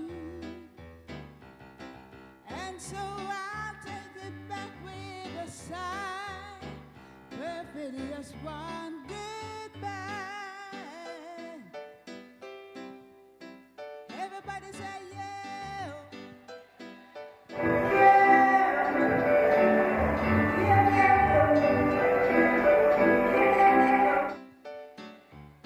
Big up Debbie. Hey, with a sad lament, my dreams have faded like a broken melody. While the gods of love look down and laugh at what romantic fools we mortals be. And I know my love was not for you, and so I'll take it back with a sigh, perfidious one, goodbye.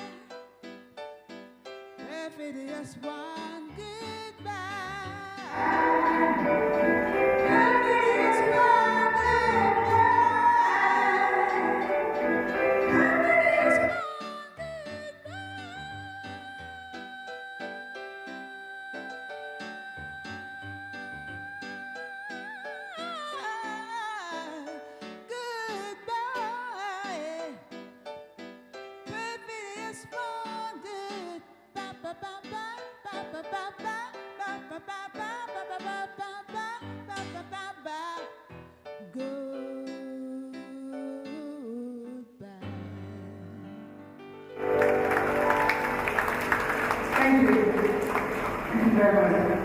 We were supposed to do some stuff together, but we were both off the island in different places, so we were unable to coordinate anything, so forgive us for that.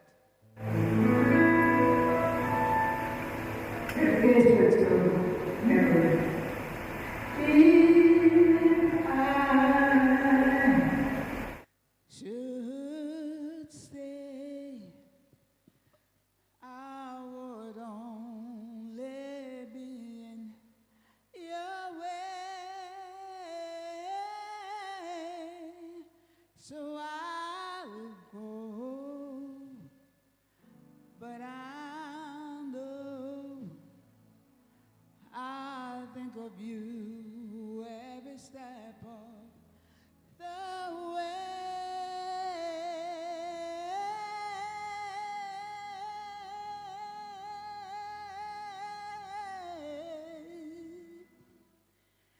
And I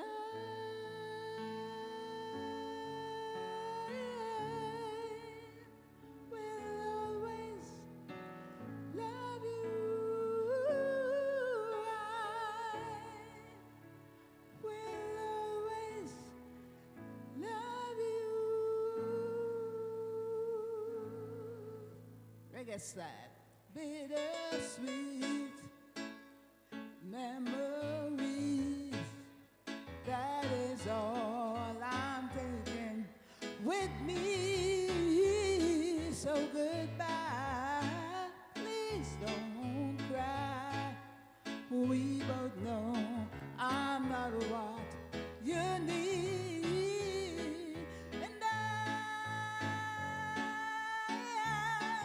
will always love you. I will always love you.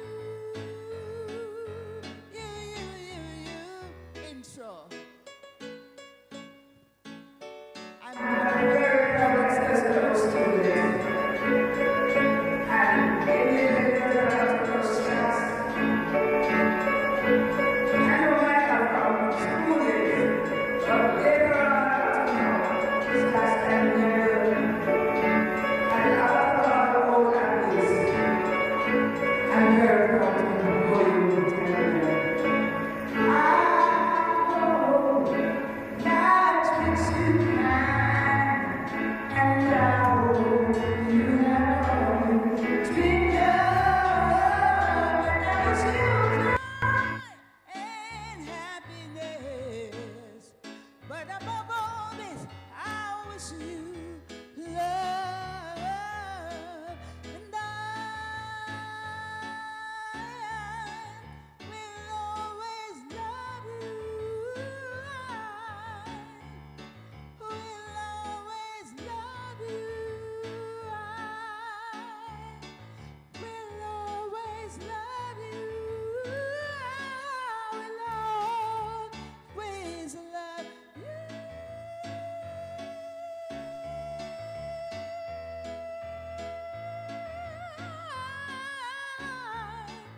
Will always love you.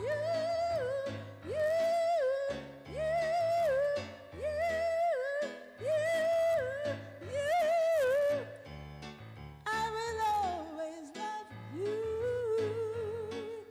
I will always love you.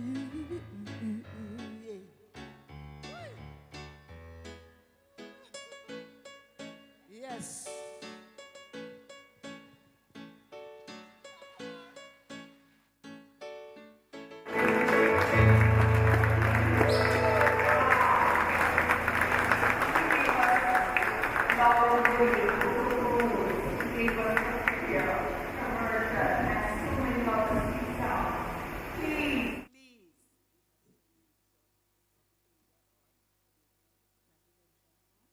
All right. You see these busy artists, these busy people, you know, they have to share the joy. And so, because Chris has to leave in a short while, Pam is going to do the tribute, the redemption song, which she should have done, I think, with Dee. So, clap her again. Give her some vibes.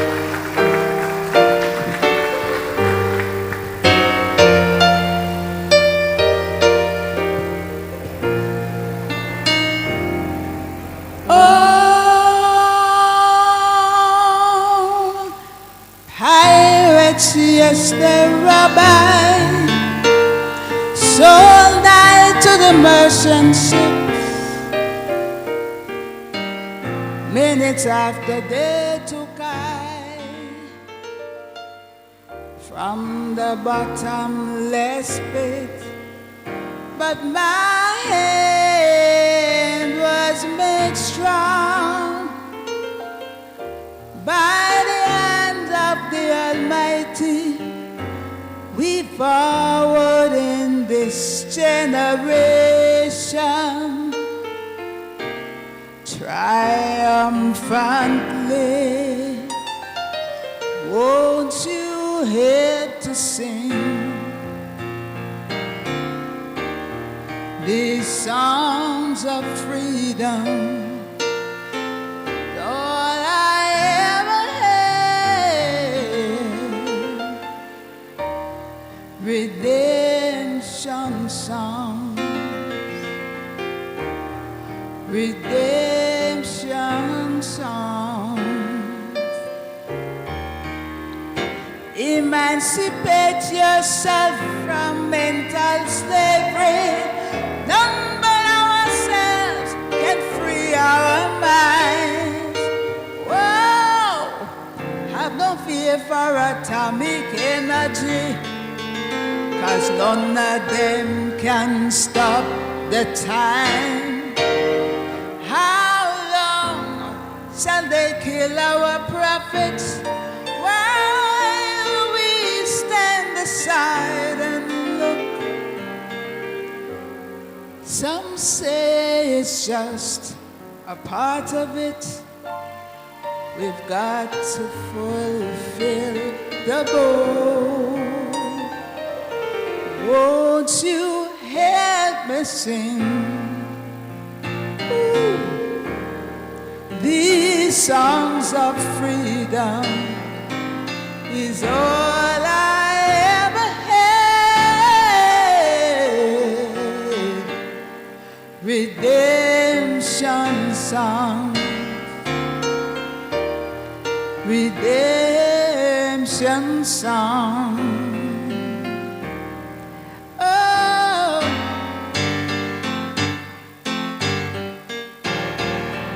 songs of freedom.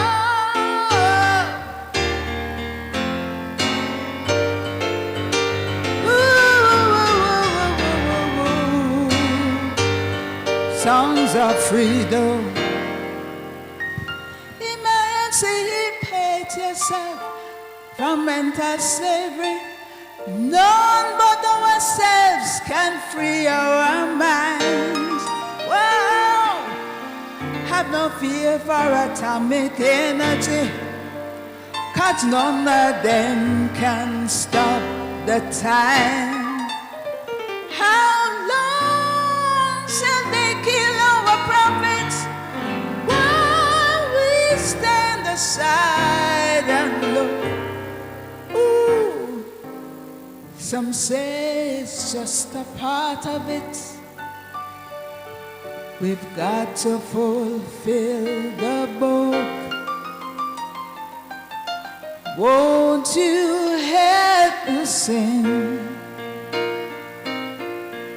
these songs of freedom? Is all I ever had. Ooh, redemption songs, redemption songs.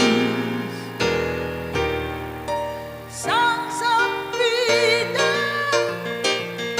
Oh yeah, redemption song, redemption song. Ooh, redemption song.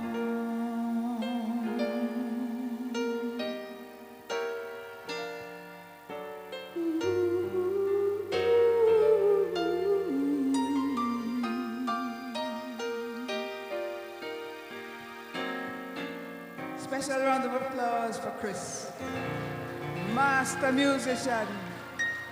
Thank you, Chris. Thank you.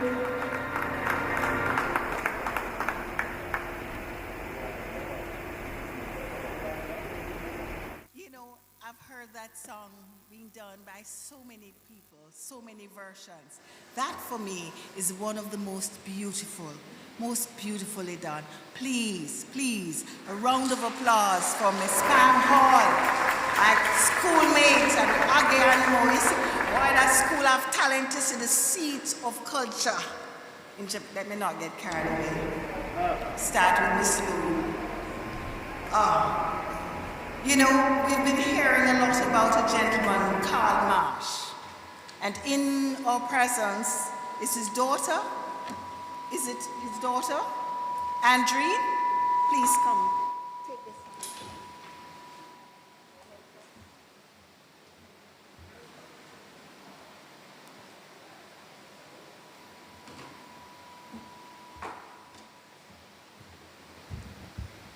Miss Andreen Marsh, she's going to give us 2 minutes.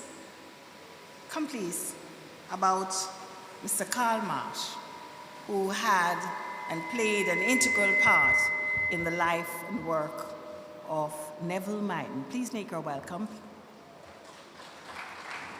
Hi everybody, it's great to be here. Happy Father's Day to all our dads and near dads today. It is so befitting to honor our very own Neville Myton. Son, husband, father, brother, friend, and philanthropist.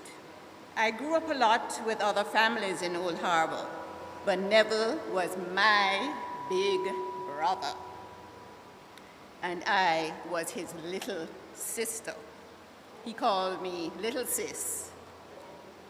His open arms and big smile preceded him all the time. I thought I was super special, but realized as time passed that Neville made everyone feel special, no matter who, no matter where, no matter what. Whoever passed had anything to do with his life, he made them so special. So I had to share his love with all of you, and that's okay.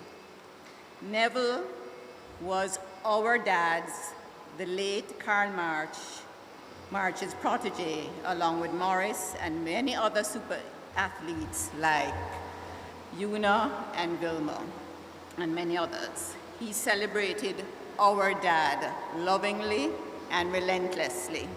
I say our dad as he was my dad's child too. I think dad's blood was actually infused in him because he copied everything he did. Neville mirrored dad and carried on the legacy of serving the Old Harbour community and Jamaica.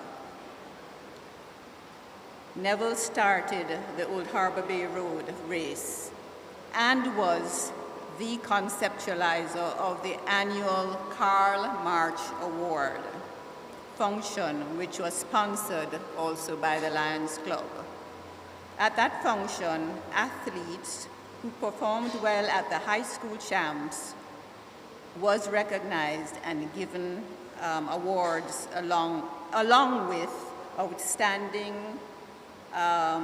hard-working citizens of the Old Harbour community, all in the memory of our dad, Karl Marsh, his coach and mentor. Neville has left a void in our hearts and lives that no one can fill. But I will say his memory is our biggest blessing. Love and miss you forever, big bro. See you on the other side. Salute, Paulette. Love how you loved my Neville so much. Thank you.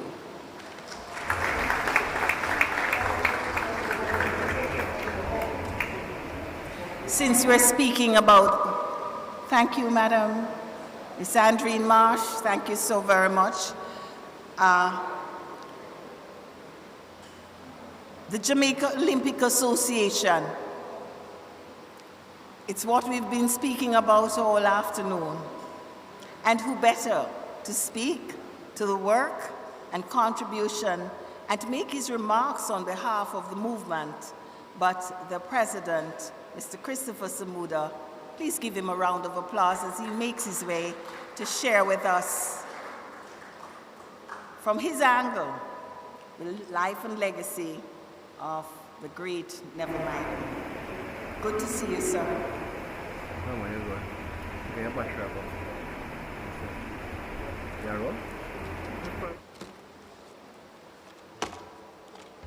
Paulette and friends, if you just indulge me for a while, they say that music is embedded in the heart and soul of men. And it is only fitting that we had music to memorialize a man that we have tabernacled this afternoon to celebrate. And the music really brought back memories of when I used to manage bands in the past, and Zapow was one of the bands. And we had a very strong and internationally renowned horn section that was enriching as it was very sustainable. And so too was the life of the man who we celebrate this afternoon. If there is in sport a personification of the attributes of commitment, reliability, and mettle, then Neville Myton, the Excelsior and national junior record holder in the 88 yards, is a very embodiment of it. If there is in sport a personification of patriotism and nationalism, then Neville Myton, the 1964 and 1968 Olympian and national representative, is the essence of it. If there is in life a personification of forthright thoughts, accountability in words, and transparency in deeds, then Neville Myton, the son, the brother, the husband, and the father, is the very expression of it. If there is in life, in sport, a personification of fighting the good fight, finishing the race, and keeping the faith, then Neville Myton, athlete, coach, administrator extraordinaire, is and will always be the gold medalist. Neville Myton is and not was, for his spikes are still rooted on the track, and his footprints have become indelible for generations. His journey then and is now the mileage of aspiring athletes who continue to be fueled by the lessons he taught. Neville Myton is and not was, for the Jamaica Olympic Association continues to celebrate a member of its household whose residency is alive and well and has not departed from our yard, where athletes mature into achievers, and then some, by dint of their accomplishments, by dint of their character, become legends. Jamaica, my friends, needs more legends in thought, word, and deed. Our nation is crying out as the continuing death of integrity and valor of thoughts, words, and deeds is overshadowing lives being lived. We need to lift the veil, as Neville Myton has done, in allowing sunshine and its translucent light to permeate the track and field where many strive for gold in times and distances, but more need to go beyond that minted medal for the imperishable prize. A man whose comfort in any social class habitat was seamless. A man whose conversations with others were not defined by social class or standing.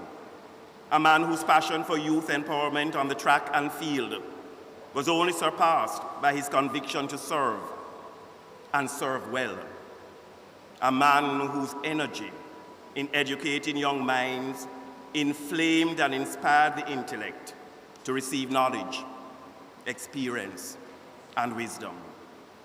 We in the Olympic movement can identify with such a man, For we are servant leaders, benefactors of opportunities in education, the business of and competition in sport. Yet, my friends, we are beneficiaries of the privilege given to us by others to lead. Friends, our times on earth are limited, but timeless is a man's legacy that has no boundaries, for its height, breadth, length, and depth are measureless. So too is the contribution of Neville to the sport of track and field, which historians will record was given selflessly, without fanfare, and with purpose. The British West Indies Championships, the Central American and Caribbean Games, the Pan American Games, the Olympic Games are all very much acquainted with Jamaica's son. The halls of track and field, Jamaica's track and field, in particular, bear the imprint of his name, and cemented in their foundation is his pioneering trails, in respect of which the Jamaica Olympic Association delivers in his honor an Olympic salute. Paulette, immortal light and peace now rests on him, and he who has been freed from the chains of mortality is now liberated in spirit and in soul.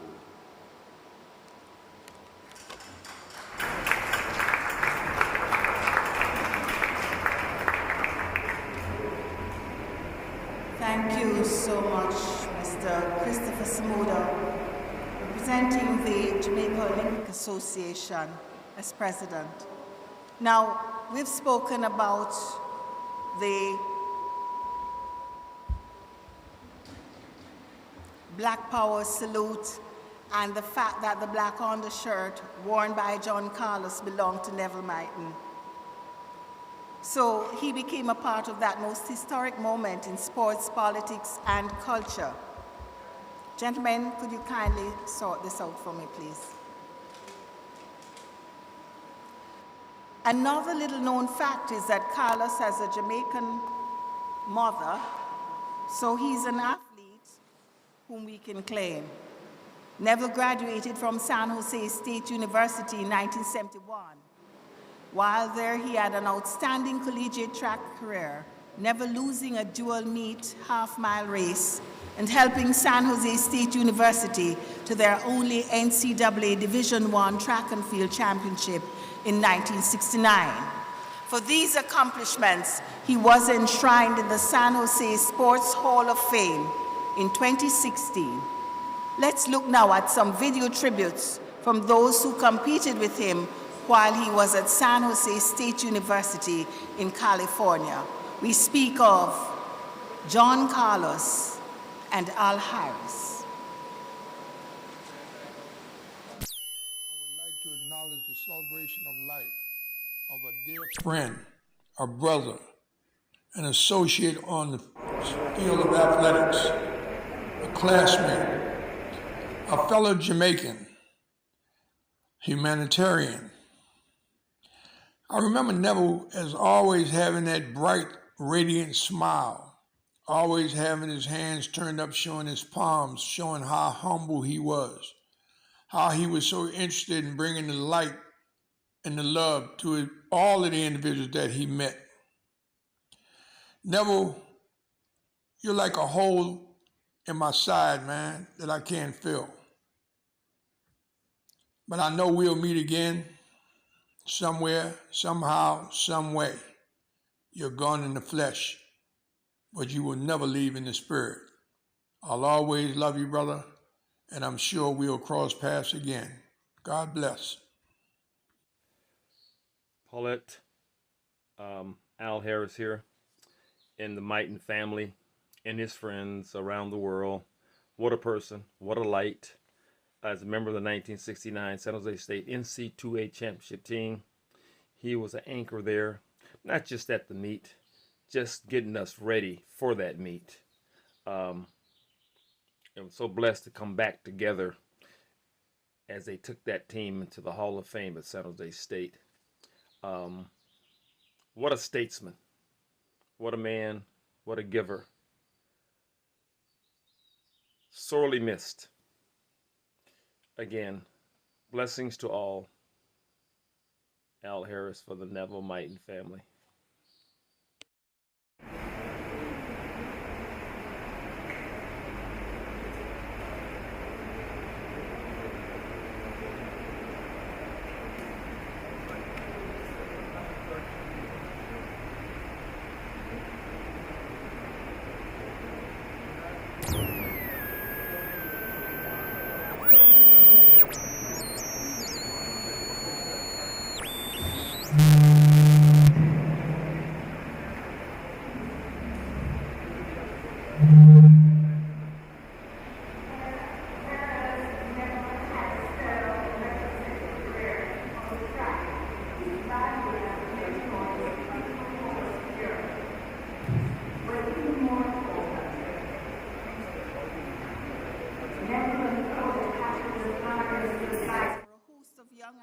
With potential. So let's view some videos from some highly successful and internationally renowned athletes who benefited from Neville's mentorship. We speak here of persons of the ilk of the great Veronica Campbell-Brown, Dr. Dookie, Dominican athlete Bavon Salvain, Netherlands, and the Olympian Fabian Florient, as well as our own Greg Horton. You remember that somersault? We don't call it that in Jamaica. Please look at the video clips of these persons who were mentored by Neville Myton.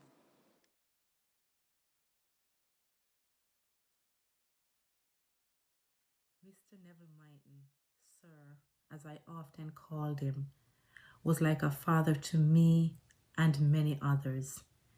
His care and selflessness reflected in everything he did to support and inspire the many people he guided over the years. Sir, you are truly missed, but my heart smiles knowing that you are in a better place. I am from Old Harbour, little small town in which I grew up with my dad and my grandmother. During my early years, I was really good at playing cricket. I enjoy the sports. You could not separate me from cricket. Eat, sleep, drink, anything about cricket, I was there. I excel at the game. But one of the challenges I had then was in school. My father did not have the financial resources to keep me in school. So I would be in school sometimes I would not be in school. It came to a place where my dad took sick. And I had to stay away from school for almost 1 year, taking care of him. Being out of school for a year, at least to myself, I thought, well, any kind of academic pursuit is history. It's not going to happen. But I kept on playing cricket because, as I said, I was good. What I wasn't aware of, that others were paying attention to my games. One day someone said to me, there's a gentleman that I'd like you to meet. He's someone who might be able to help you. One of Mr. Myton's friends, Mex introduced me to Mr. Myton. I spoke with him and he told me about an opportunity in which I could attend Tivoli Garden High School, Tivoli Garden Comprehensive High School, to play cricket for the school. You see, the thing with Mr. Myton, he didn't just get me into school. He was there for me right through the journey. You know, there are times I would struggle to get the bus fare to go to school. I would go to Old Harbour and I will jump on a bus without having the fare, asking the conductor for a ride to go into school. But Mr. Myton, religiously, he would wait for me until I was finished training, finished cricket practice. And we would go on that drive from Kingston to Old Harbour Bay. Daily, we'd have these conversations in the car. He would encourage, he would support. He would say, Dookie, keep going. It doesn't matter what was going on in my life at that point. I had someone who believed in me. I have someone who saw untapped potential. I was placed in a class section called 10 Woodwork. At least I was getting a trade, learning about the trade while playing cricket. So at least I settled for that for some time. But then I observed something. Every time I would walk past, I would see this academic section of the school. 10 academic, 11 academic. These guys were doing physics, chemistry, biology. And I was like, wow, I have some deep interest in that.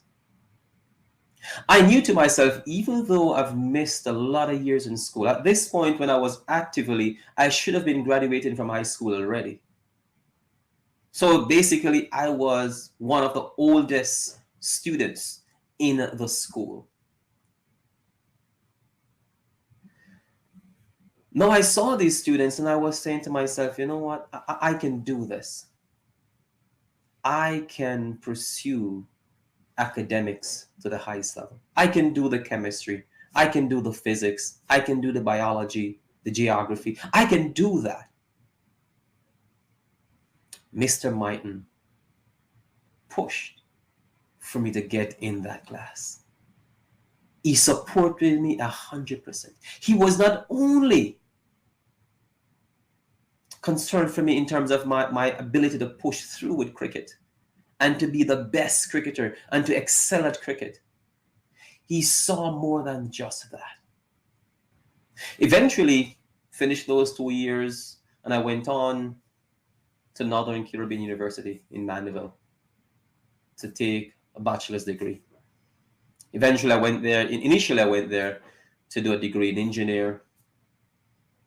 Then I switched to theology, completed a 4 years degree in theology.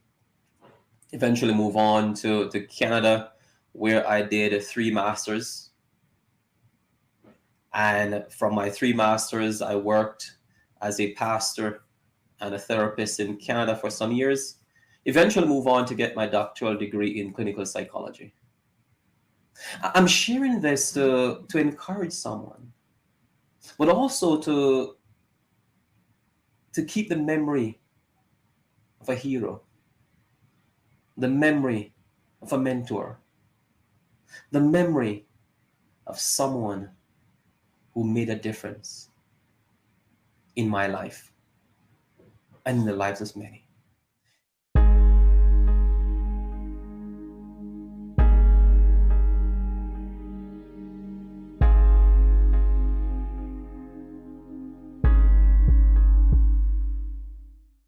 My name is Sports administration and development was simply a part of his DNA.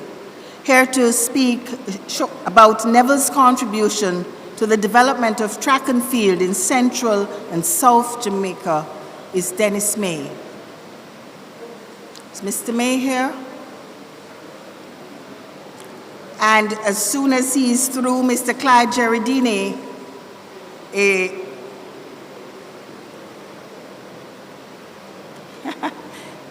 are there 2 of you, sir?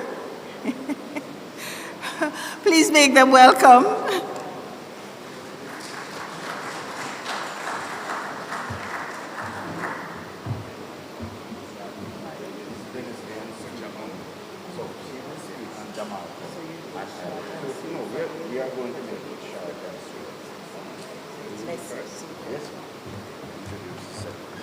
Tell them this is a giant thing. Yes. To our suave and entertaining Master of Ceremonies, distinguished guests, to the Myton family, the Jamalco Track and Field Fraternity, the Excelsior High School family, ladies and gentlemen, a pleasant afternoon to you all. I know you're a bit confused right now, but this is a joint presentation. One of my senseis, Mr. Dennis May, and I am representing Jamalco. So it is indeed an honor, and I'm Steve Good, to bring greetings from Jamalco, also on behalf of my dear Human Resources Director, Mr. Christopher Buckmaster, who sends his apologies for his absence, from the sports club team, to this celebration of the life of our very special person and a great man, Neville Myton. Now, Neville Myton joined the Jamalco family in 2002 as a sports club coordinator and played an integral role in the creating and continuation of sporting events, both internal and external in nature. A notable external event, it was mentioned by Mr. Gale, is the Puma J3A's Jamalco Development Meet.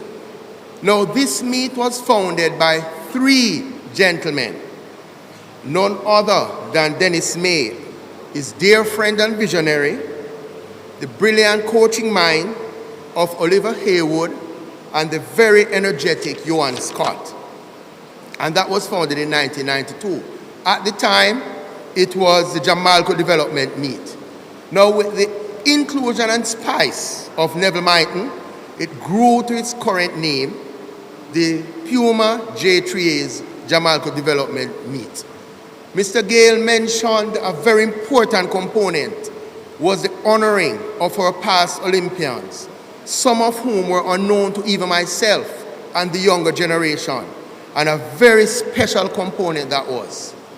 In fact, all being well, next year he will be honored at that event. Yes. Definitely, right?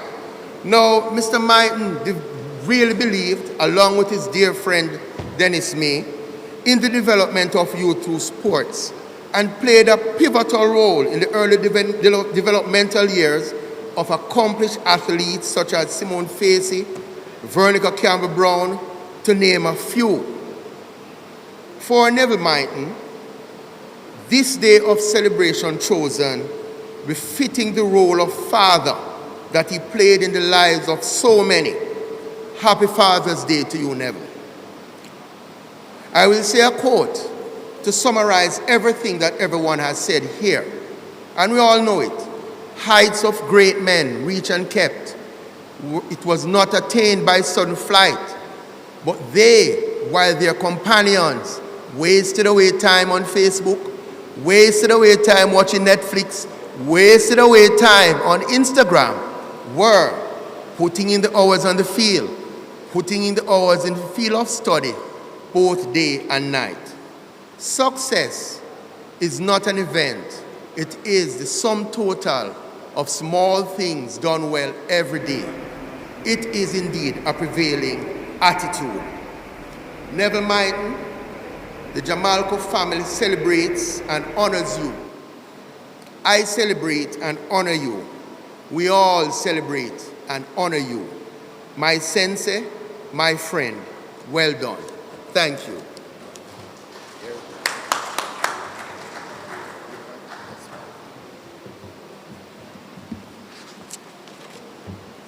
Good afternoon, everyone. Pleasure to be here, all protocols observed, and I will just say good evening, family, because that is what Neville was about. My relationship with Neville started roughly around 1997 when he had a place in Old Harbour called Myton's Place. And at the time, I was in charge of training and quality at Jamalco. And I used to bring my clients down there on a Friday evening. And, you know, Neville is the ultimate host.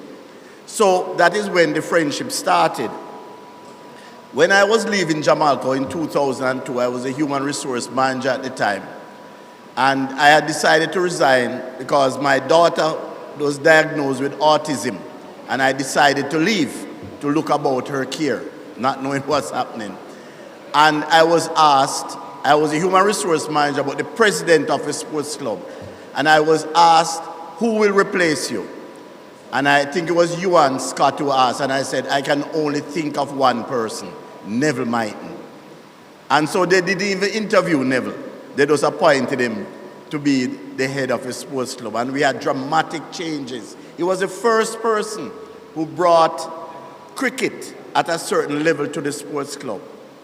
So I spent about 2 years in the States, sorted out my daughter, got some things done, left her there in the care of cousins, and I came back home. So when I came back home, Neville said to me, well, I am handing the club back to you. That's the track club. Because I had founded it in 1991, November 21st. So he says, I'm handing the track club back to you. I says, but you have done so well, it doesn't make any sense. I will join with you and let all of us work together and carry it to a different level. And so was formed what we like to call today the three wise men. That was the name. Neville, right? Oliver Haywood, coach, please. Coach Oliver Haywood, who has been our coach for 31 years and has produced athletes like Michael McDonald, Michael Blackwood, all the best quarter milers in Jamaica. And I want you to remember that. We did it early before anyone else. But sometimes resources change things. So we started to work together. And what happened was, I remember, this is a good story. One night, around 2007, I got a call from Neville. He was in Hayes. And he says, Paddy, me sick. I'm saying, what happened to you? He said, boy, me feel like me are dead. Saying it straight. Coach was nearby. I said, Coach, run around and see what is happening. Coach went around to his house and said, manager, he doesn't look good. I said, all right. I wasn't at Jamaica, but still had the call. I said, carry him to Jamaica right away. Carried him over to Jamaica. Then I called Winston Dawes. I called Dr. Watts. I called everybody I knew and says, meet us at Myton Hospital. And believe me, everybody came out. Everybody came out that morning. And after that, Neville, every time Neville see me, Neville says, Paddy, you saved me life, you know. You saved me life. I said, but Neville, you would do the same. He said, no, man, you saved me life. And so our friendship deepened. And I'm saying it because I'm giving you the context of what we're saying, our friendship deepened. And then when Neville migrated, when he came back to Jamaica, we had 4 projects. And he used to stay by me for between 3 to 4 months. So he had his room and everything. And I am by myself over at the house. You know, my family is abroad, but I am working in Jamaica. And so our friendship deepened even more. And I think the culmination of this friendship was about 2016. My father was a community activist, so he liked to say, you know, he was one of the first persons who went to Calabar as a black man, 1926, got a scholarship and went there. And was involved with Marcus Garvey movement, you name it, in the early years. He was also an inception member of the JAS, etc., and you know the linkages. So he had a secretary. She was coming back to Jamaica, and she asked if she could stay by me for a while until she got some place to stay. I said, okay. I introduced her to Neville, and she says, mighty. She said, you know, Calabar, that's what they call my father, Callas, had a good friend, you know, that every time he went to conference, and said straight, and coming back from conference, or going to Kingston, he went down to Old Harbour Bay and checked his friend, Mighty, something like that, who had a bakery. And Neville just hugged me up and said, my God, Dennis May, look how the spirits carry us together. Your father and my father were bosom friends, and we did not know till years later. You see, life life not easy, but one thing you learn, you see people have like minds, they will always come together if they are about the common good. And so our friendship deepened. We worked together on 4 projects. The Old Harbour Bay Road Race, he brought me into it because I am somewhat reclusive and a bit of an introvert, maybe deeply so.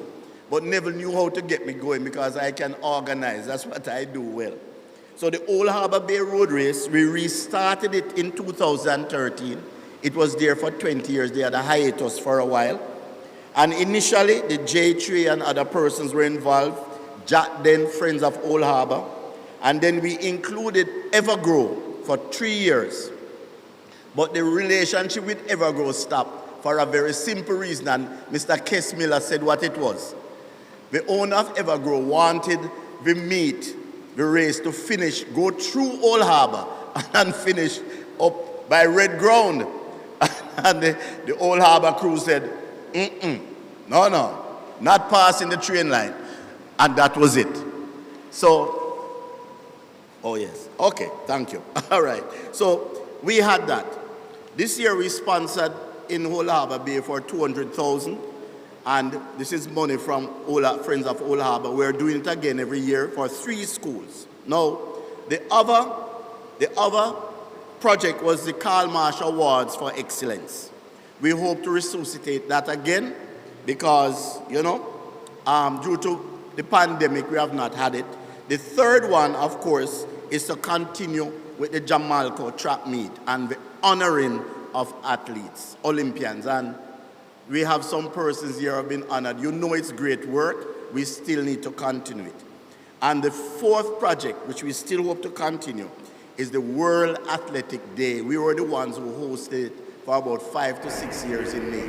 So when he came to Jamaica, his work was all about this and mentoring.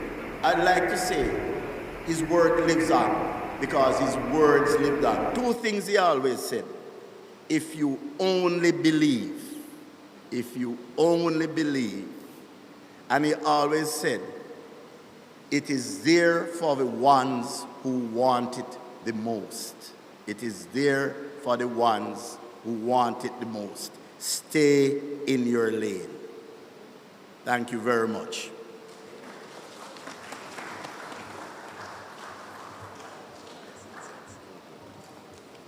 Thank you.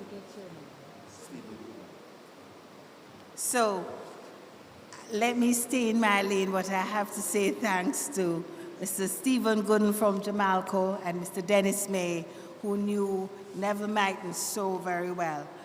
I had inadvertently shortened the video, which would have included the great Greg Horton. And so just a couple minutes more, they'll do that. And then I'll call on Mr. Clyde Gerardini from the Harbour View Football Club to represent that sporting fraternity, to show that Neville Myton wasn't all about track and field. He also enjoyed the other sporting arenas. So please, could we have a look very quickly at the videos, and then we make way for Mr. Not you yet, Mr. Clyde.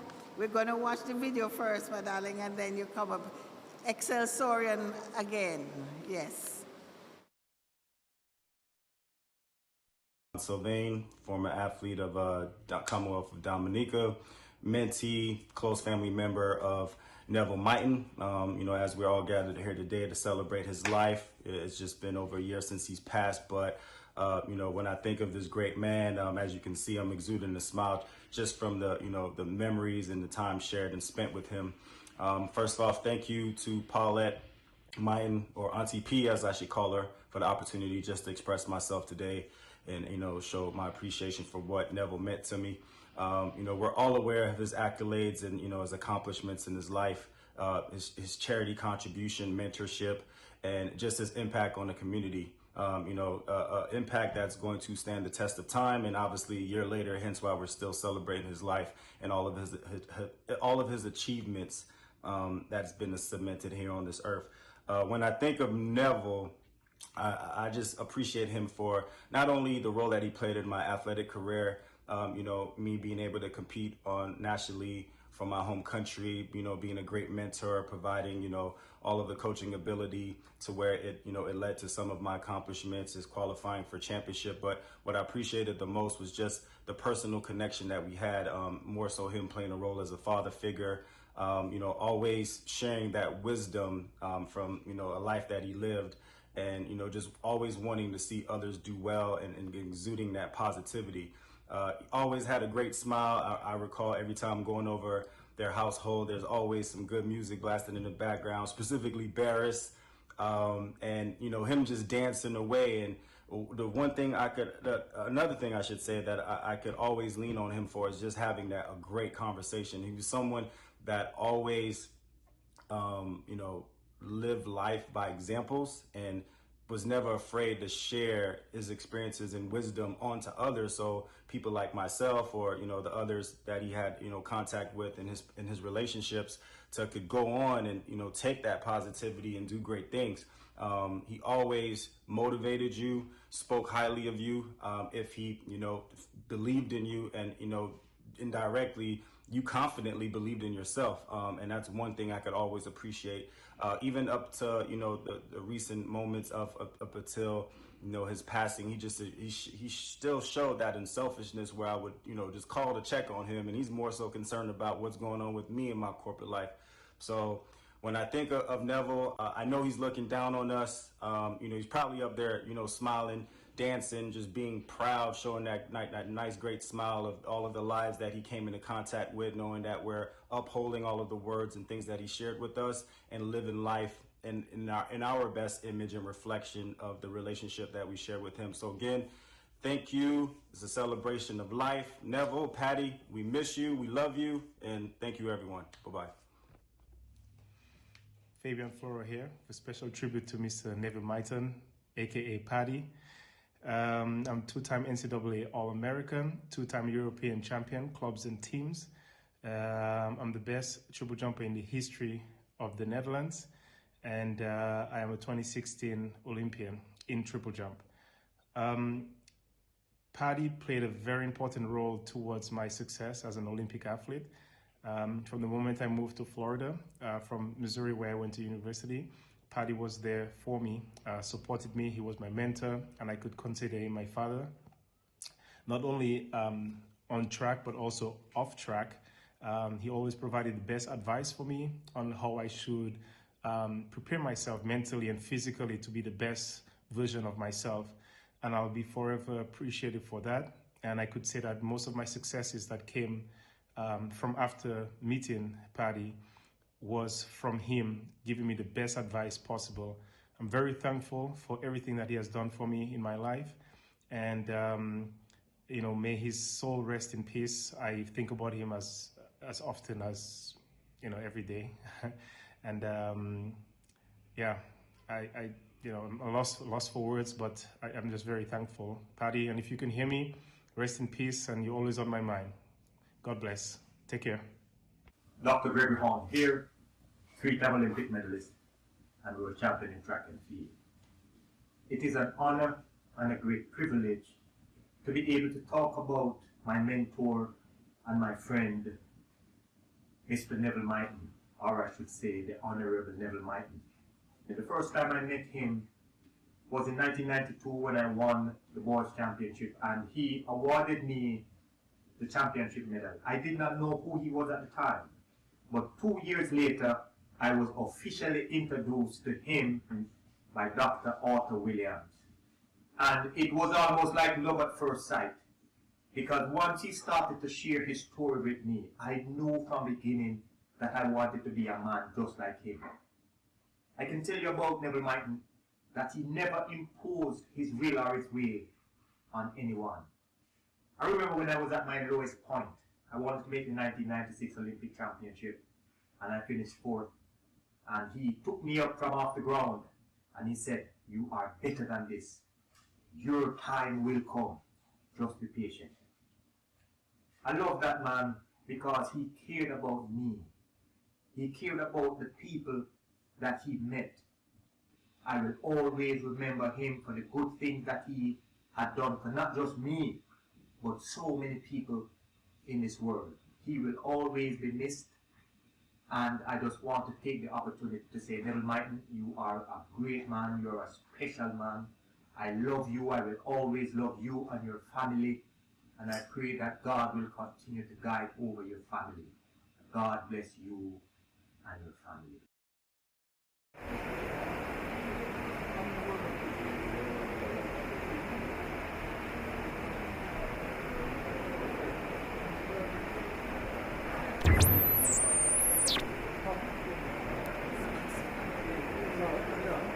Speaks volumes to the contribution of Neville Myton to the lives of so many persons whom he mentored. I now call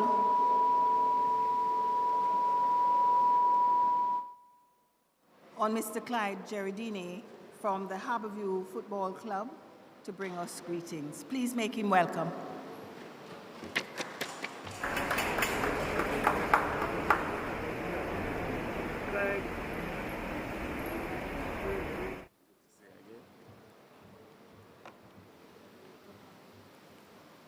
Good evening, all protocol observed. Mrs. Paulette Myton, the Myton family, of course, the Excelsiorians, the track and field community, the Olympians and sport lovers everywhere. It's an honor to bestow a tribute to what I would call one of my bigger brothers and a friend, Neville Myton. I say a bigger brother because my only bigger brother, Michael Dredin, is in the front row here. And I had the privilege and fun to serve as legs for both Michael and Neville when we had the Boxing Day All-Stars team. Michael was the left center forward, Neville was the right, or you could say both of them interchanged, because Neville's brother-in-law, Mark, Salmon, and I played in the midfield, and so we did the legwork for both of them. Both, I must say, were former track athletes. You may not know of Michael's track athlete, but he ran a glorious leg in a track meet for Excelsior once. Neville ran more often, of course, and was more distinguished, but both of them had fun, and we all had fun playing with them in a relaxed mode at an age when competition was fun to have. And I prefer to look at it at that side from a family perspective, from a football perspective, because Neville was a man of all seasons, as you have heard from so many persons before. From family, he would tell us of the sacrifices his parents and his mother made for the business to be established in Old Harbour. And he would tell us of his brothers and the hard work, as you have all testified to, that they did in athletics to build a career, not just for one member of the family, but 3 or 4 of them, in terms of what they did. And of course, what he came and did at Excelsior, at Champs, and for Jamaica and the Olympics has been well stored here. I don't need to go over that.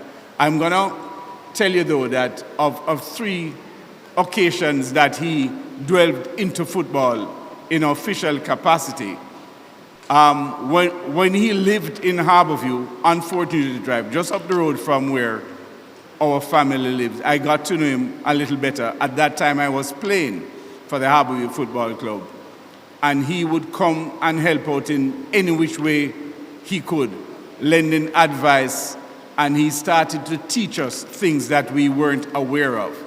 And our main football player at the time was Owen Eitel Stewart. And Owen, very attacking, very combative, very aggressive in his play, got more than a few bunks, both on the field and from the opponents. And Neville, one afternoon after training, invited Owen down to his home to crack his back. And after the miracle was performed on Owen, Owen couldn't believe the quick relief that he had from Neville administrating his knowledge and expertise on it, and would say to the rest of us, this is what you can do. Neville taught us that.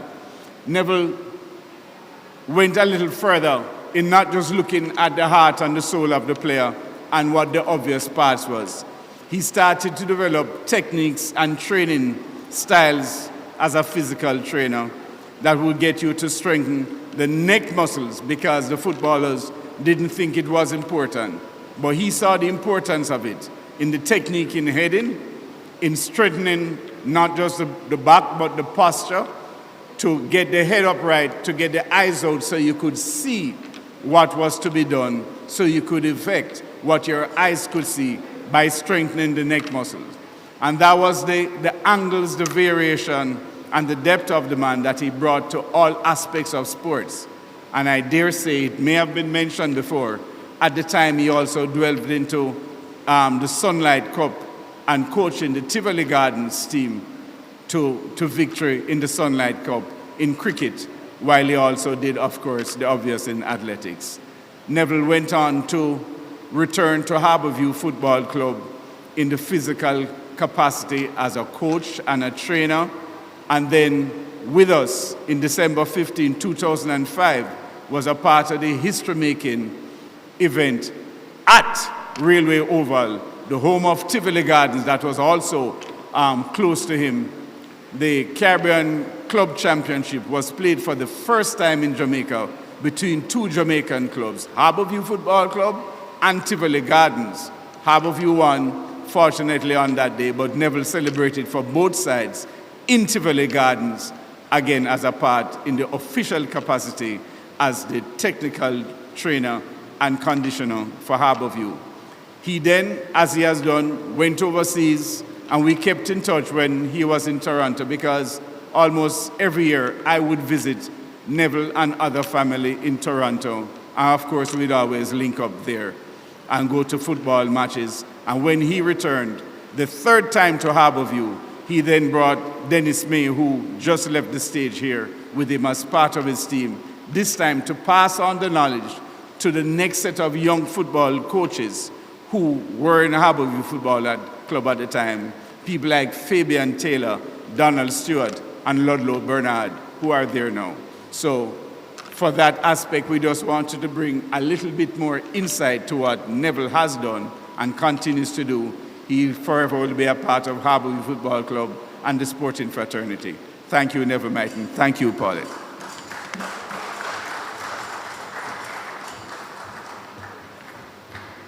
So eloquently said, a gentleman who himself wears many hats. He's a sculptor. I think I remember him as an athlete, footballer, and so many other things. Thank you, Clyde Giardini. At this time, I want to express condolences to Mr. Errol Messias. He's a former Tivoli High student and current track and field coach at Calabar High, who could speak volumes about Neville's work at Tivoli. But at this time, we invite Principal Bromfield and Mrs. Myton, Mrs. Paulette Myton, on stage for a special presentation as we wrap up this very stellar event. Mr. Bromfield and Mrs. Myton, please.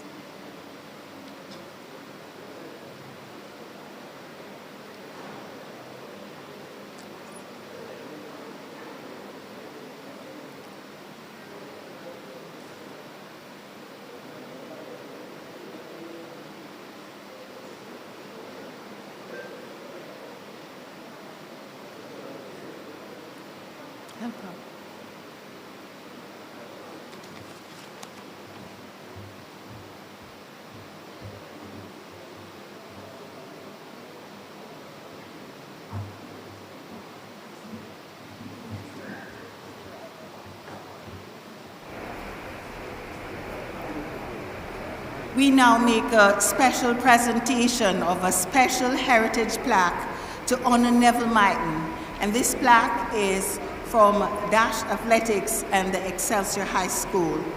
Mrs. Myton, she will receive the plaque, but in reality, it will remain in the custody of Principal Bromfield until such time as it can be prominently and permanently displayed here at Excelsior High School.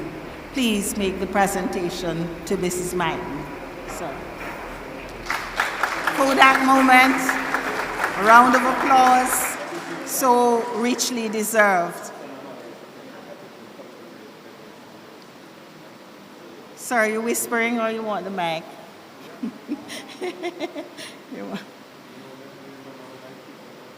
It's beautiful, beautiful. And I guess at an appropriate time it will be displayed for all the world to see.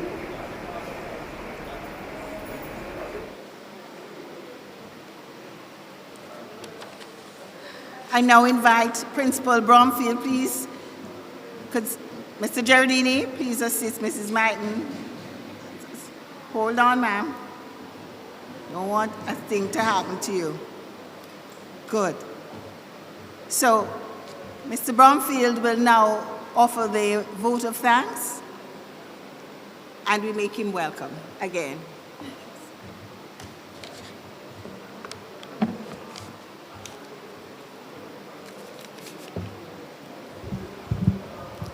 Again, thank you very much, Mrs. Spirit. Ladies and gentlemen, it is always good to give thanks. And we've had quite a bit to be thankful for this afternoon and now evening. So I'm going to start with Mrs. Myton, who is the conceptualizer of this event and who called and texted and indicated from about 3 months ago that we were going to have this memorial for Neville. Thank you for involving Excelsior High School and involving all of us, Mrs. Myton. Thank you so much for this opportunity. To Mr. Desmond Shakespeare, who I then told Mrs. Myton I'd have to go to Mr. Curtis Myrie, who are the authors of this afternoon's event. We are so grateful for your efforts. To all the persons who perform or will perform, Mr. Dean Fraser, Ms. Pam Hall, Ms. Shireen Davis, Mr. Demario McDowell, Ms. Sarah Lee Moody, thank you so much. To Reverend Edwards, who provided us with prayer at the beginning of this function. To all the technical persons, led by Mr. Beckford and Mr. Elvis, I can't remember your last name, but so I'll just stick with Elvis. All the other technical persons whose names I can't remember, we are so grateful for your efforts and we are so happy for your product. Very importantly, to all the persons who are here or who were here, thank you for your presence. Thank you to the persons who participated by providing tributes, whether in person or via video. It is because of you why we have been able to have this evening. Thank you to all the support staff members, to those who provided us with the venue, the food, etc. We are grateful. Ladies and gentlemen, most of all, we give God thanks that we were able to be here this evening and that we were able to have participated in the life of Neville F. Myton. May God continue to bless us. May we accept his blessings, and we'll forever be grateful for this wonderful human being. Thank you so much.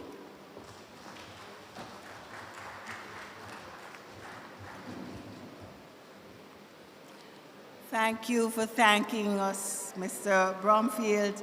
Ladies and gentlemen, could you please stand for the singing of Excelsior School song written by our chaplain, Reverend Dr. Philip Robinson, and the music by Lloyd Hall.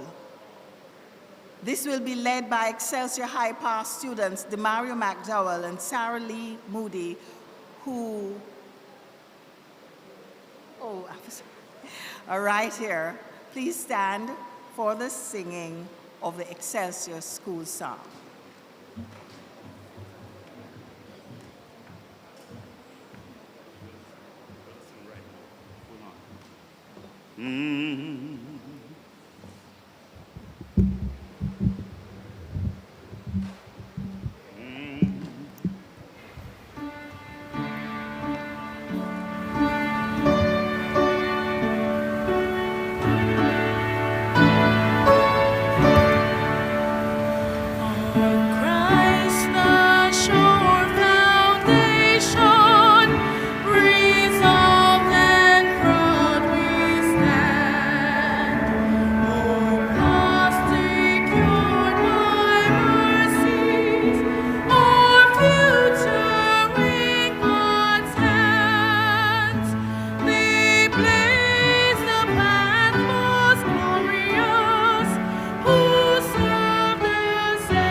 and all we offer, life's calling to fulfill, that as we go Excelsior, we do God's sovereign will.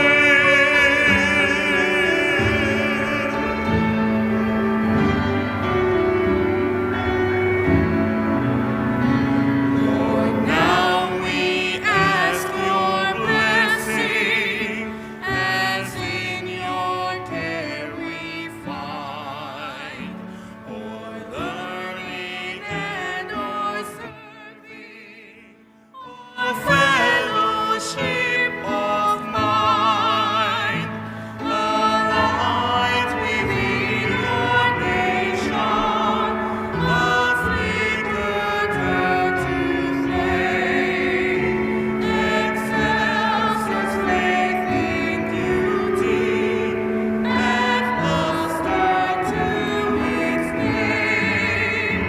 We work to lift God's children to knowledge, truth, and right, and at the call Excelsior, do it with all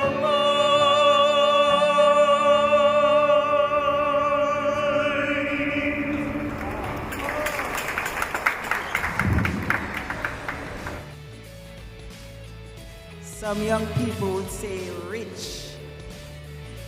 Thank you so much, everyone, for attending our tribute in celebration of the life and legacy of Neville Myton.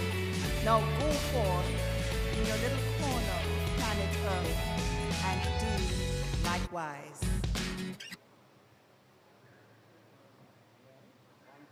Juices?